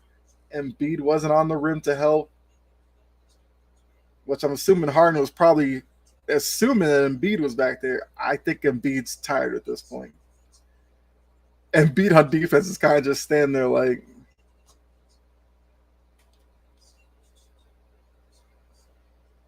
all right, 3 point lead for the Celtics, 3:30 to go in overtime once again. Plenty of time to go. Smart's now over 20 points. Maxi gets across half court. Embiid kind of hanging around out there. Gives up to him. Horford kicks out to Harden. First half, Harden was taking that three. Now questioning it. Embiid faces up. That's a tough shot. That wasn't a loose ball foul? All right. Harden has Derek White on him. Step back three. Nope. That's Celtics ball.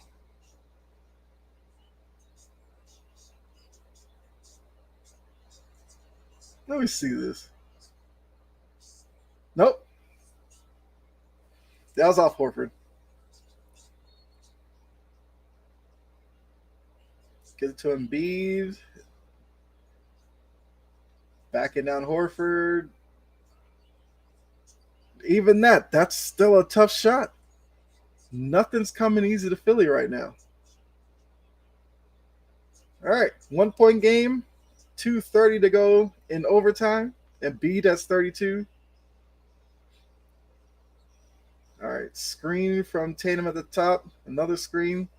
Tucker on him. Tatum for three. No. Maxi. That's not a box out, buddy.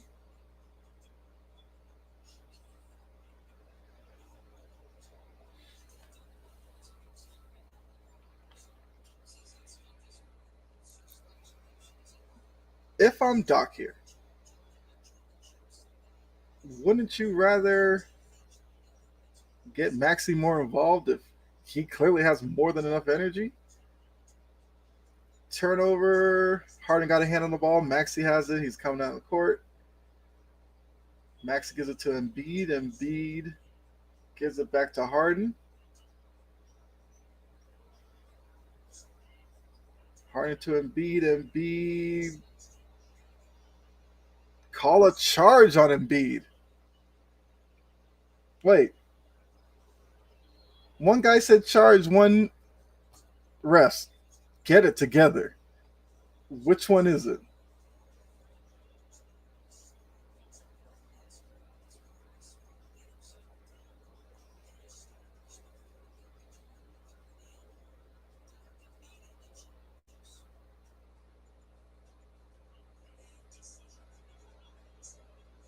Okay, we got a decision to make here.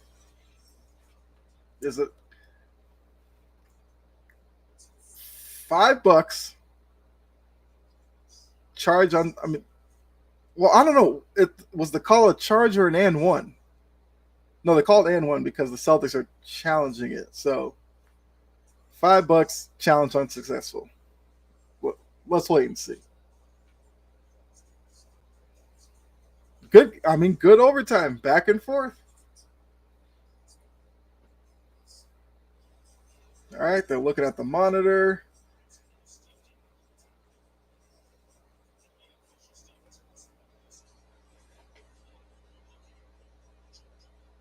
He's outside the restricted, so that's not in play here.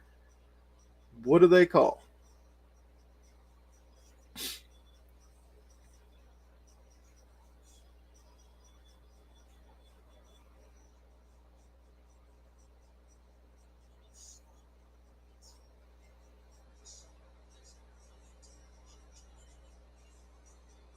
Still waiting.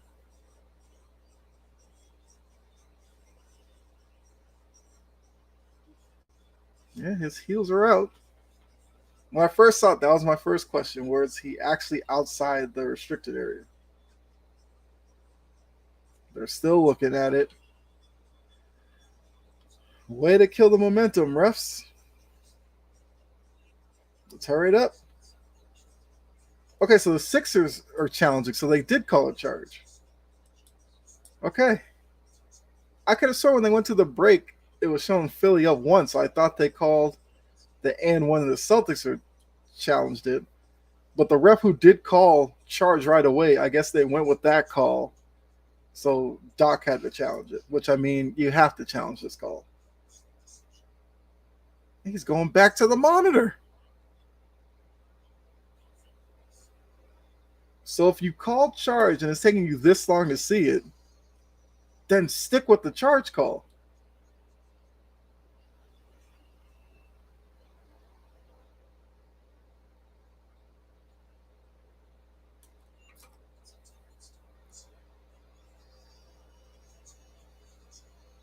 And plus, on that call, the ref who's under the basket calls a charge. How's the ref up like towards half court calling an and one? Shouldn't we go with the well? I guess technically the ref under the hoop could have had his vision blocked. I don't know, but either way, it's a long way to get to. Celtics are still up one with the ball. Jaylen Brown, he kind of bobbled it there because he did have the space when he first up faked on Tobias Harris. Tatum gets into the lane, kicks out to Horford. Oh, in and out.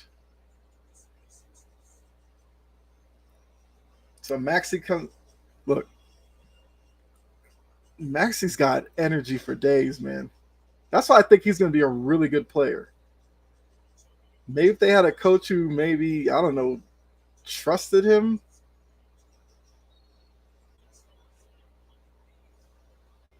How is that a foul?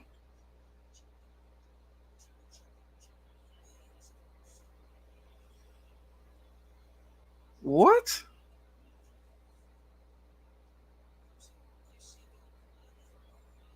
What? Okay.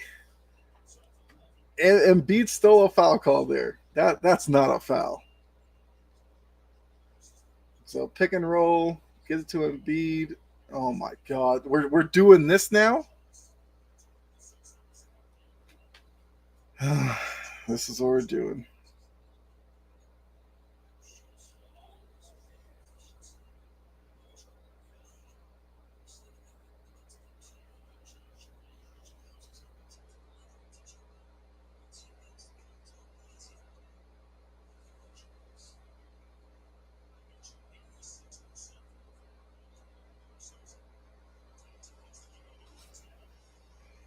That's weak.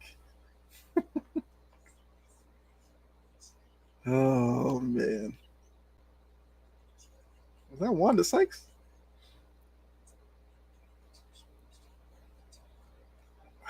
What the way this game is going, those are the two foul calls we get. Come on, man. All right, 56 seconds. Sixers are up one.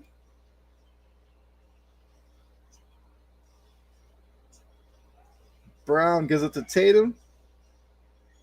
Tatum slips it to White. White to Marcus Smart. Marcus Smart to Tatum. Tatum step back. Woo! Tatum pure from three. 115, 113.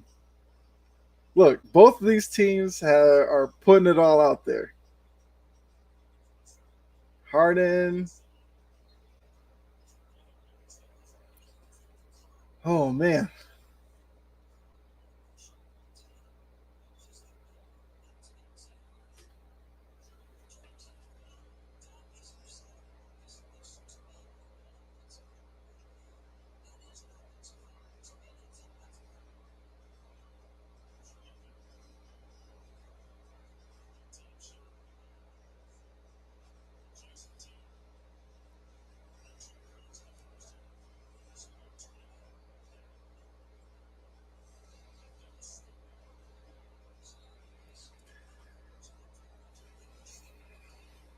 All right, 115, 113.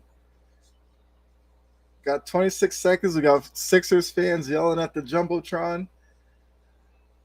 Doc Rivers in a timeout here. Earn that money.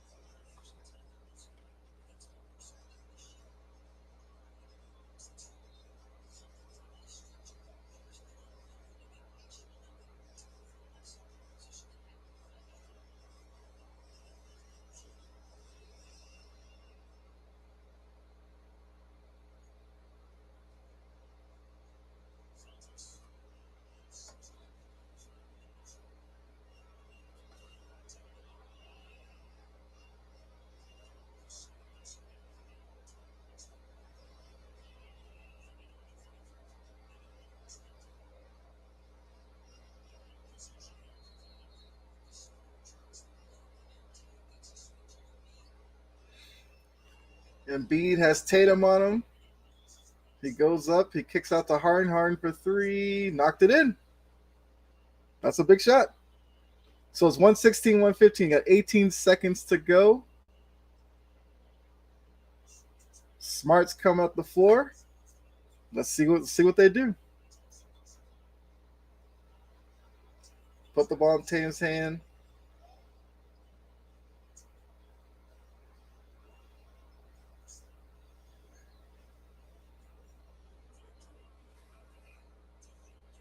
I don't think he got that off. They called it in?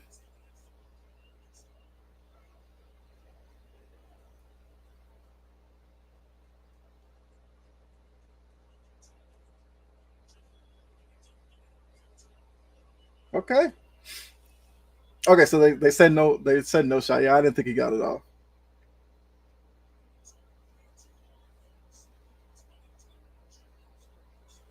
Yeah, ball's clear in his hand.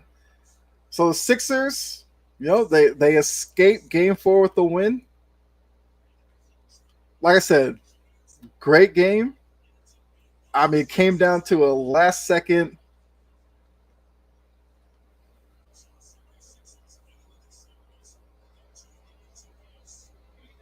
I got people talking about, am I good? Why wouldn't I be good?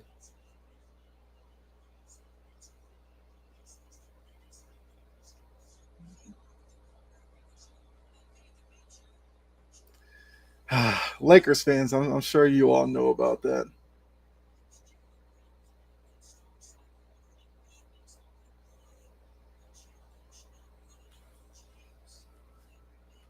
Great game. That's all I can say.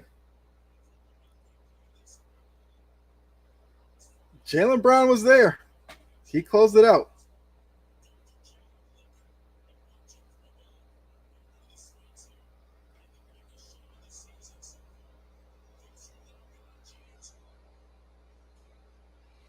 So we got a 2-2 series. Got Game 5 Tuesday night in Boston. So obviously that's the pivotal Game 5. I can't remember the percentages. It's probably like something like 75%. The winner of Game 5 in a 2-2 series goes on to win it. Look, Harden and Embiid played really well. Got him a 1-point win. This seems a lot like the 52-point game from Embiid in the regular season. They won by 2. Shouldn't have been overtime game. I give the Celtics a lot of credit from battling back from 16 down, get into overtime, and because of the clock, they lose. Smart made the 3. It was just after the shot clock. So I can't even be mad at the decision from Tatum to throw it out. Tatum was kind of getting directed under the hoop. It would have been a tough finish from there. He kicked it out to the open guy. So it's not that big of a deal. I mean, once again, I said Celtics in 6. I still believe it. This game actually makes me feel more like it's going to be in 6. Because in Philly, the Celtics weathered this storm and still had a shot to win the game late. I think Game 5, I think Celtics win Game 5 by like 15. And then I think we're right back in this situation next, I guess it'll be Thursday, for a Game 6, Celtics up 3-2. And if you're going to tell me you're going to get another performance like this from Embiid and Harden, fine. But the Sixers still have the same issues. Tobias Harris gives you nothing. PJ Tucker screams more in people's ear than necessarily what he gives you offensively. I get what he gives you defensively, but scoring is always going to be an issue for Philly outside of Embiid and Harden. And nothing from this game makes me feel more threatened by Philly.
So yeah, like I said, I'm hanging around for a few moments after the game. If you guys come through and want to ask some questions or anything, I'll definitely stick around for a few minutes and talk with you guys.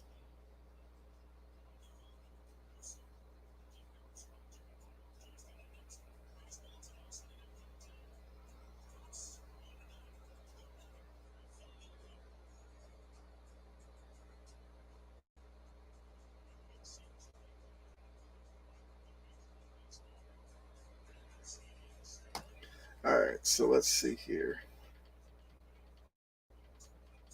Do, do, do, do. All right. We'll leave that out there for a few more months. So yeah, 2-2. Now they're showing highlights of Red Sox Phillies, which I don't need to see that. ESPN man is trying to rub it in Boston's face. I'm on to ESPN. I'm just kidding. Look, all things considered, the Celtics got their one win in Philly. Fine. Red Sox won 2 out of 3 in Philly. Even better. All in all, a good weekend for Boston against Philly. They win the weekend, what, 3-2. Um, but yeah, like I said, great game, great drama, great finish.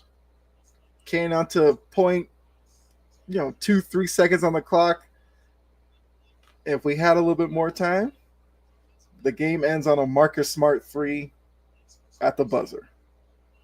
So like I said, I can't be mad as a Celtics fan.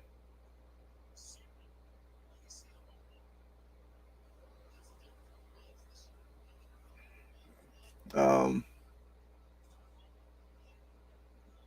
okay, showing Yankee highlights, so I don't care about that anymore. But yeah, so hopefully you guys enjoyed the stream. I feel like, no questions or anything in there. I guess I'll go ahead and end the stream unless last moment here someone wants to throw up a comment or a question.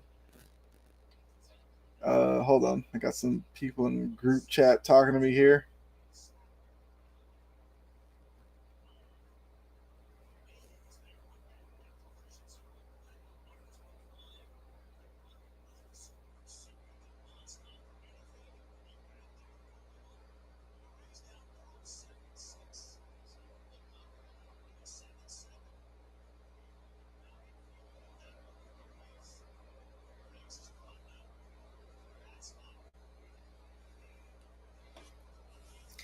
But yeah. All right. So let's. I mean, we're almost on 3.5 hours. Like I said, fun stream.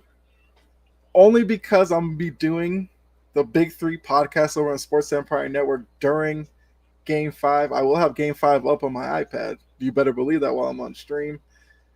I cannot do a live stream for Game 5, but Game 6, I might be able to do one. So definitely, if you haven't subscribed to the channel, please do that. That way, when I do go live for Game 6, if possible, you guys will be notified. You can come back through. We can have a bunch of fun with it, and hopefully have a couple of great games like today's game. And yeah, this has been a good series. Look, like I said before the series, I thought Celtics in 6. It's kind of playing out the way I thought it would, being 2-2 after 4. I think 5 and 6, I could see the Celtics winning both of those. I do think now 7 games might be in play a little bit, but I still have Celtics in 6. I'm sticking with it. I'm not changing it because that was my prediction. Until it's wrong, then I'll move off it. But Celtics in 6, still hanging with that. Great game by Embiid, Harden. Tatum had a great second half. Jaylen Brown had a great game. So this matchup comes on to those two versus the Phillies duo versus the Celtics duo. We got that matchup in this game again, and it turned into a 1-point game. Yeah, my Celtics did win, but I'm glad it was a good game. It made the stream better. So Uh, thanks for tuning in. Like I said, I will hang out a couple more minutes if somebody has a question or comment that they want to throw in the chat. If not, I'll give you the rest of your day back and call it a stream. It's like, so yeah, coming up on 3.5 hours. Maybe we'll go to 3.5. If we got nothing by then, I will say goodbye and until next time. But let me see something real quickly. I feel like, yeah, for some reason the alert and all that wasn't working. So I did pull like comments up on the stream, but they're supposed to pop up on their own. For some reason, it wasn't doing that. I'll have to figure that out for next time. But just looking at some things, like I said, I feel like a few people subscribe to the channel, which I really appreciate. And hold on a second. Yeah, you guys in the chat, those of you who let me know you were here, appreciate that. Like I said, Game 5 probably can't do because once again, I will be on Big 3. I might do a post-game live stream after Game 5. That I might do. But I can't do a live play-by-play. And then Game 6, I should be able to do a play-by-play stream. So like I said, let me know what you thought. Did you enjoy the play-by-play? If you did, cool. Hit the like button, hit subscribe, and notification bell. That way you'll know when I do go live. As I said early in the broadcast or episode, sorry. Try to do more of these. I'll hopefully do another one for the Celtics run. If the Celtics make it past Philly, Eastern Conference Finals, I'll definitely do at least a couple for that series as well. And if they make the finals, you better believe I'm doing a couple of finals games. But all right, so it looks like everybody's kind of gone at this point. So I'll say this. Appreciate you for tuning in with me. I might just say if you like it, subscribe. Really, really helps me out. Slowly making some steps. Got some momentum going for the channel. So I appreciate all of you for that. Wouldn't be possible without you. Those of you who subscribed over the course of this stream, appreciate it. Hopefully you come back for some more content. Those of you who've been around for a while, I definitely appreciate you as well. But yeah, 2-2 series, going back to Boston. As I always say, be safe, enjoy the rest of your day. God bless, and I'll see you next time. All right, I am out of here.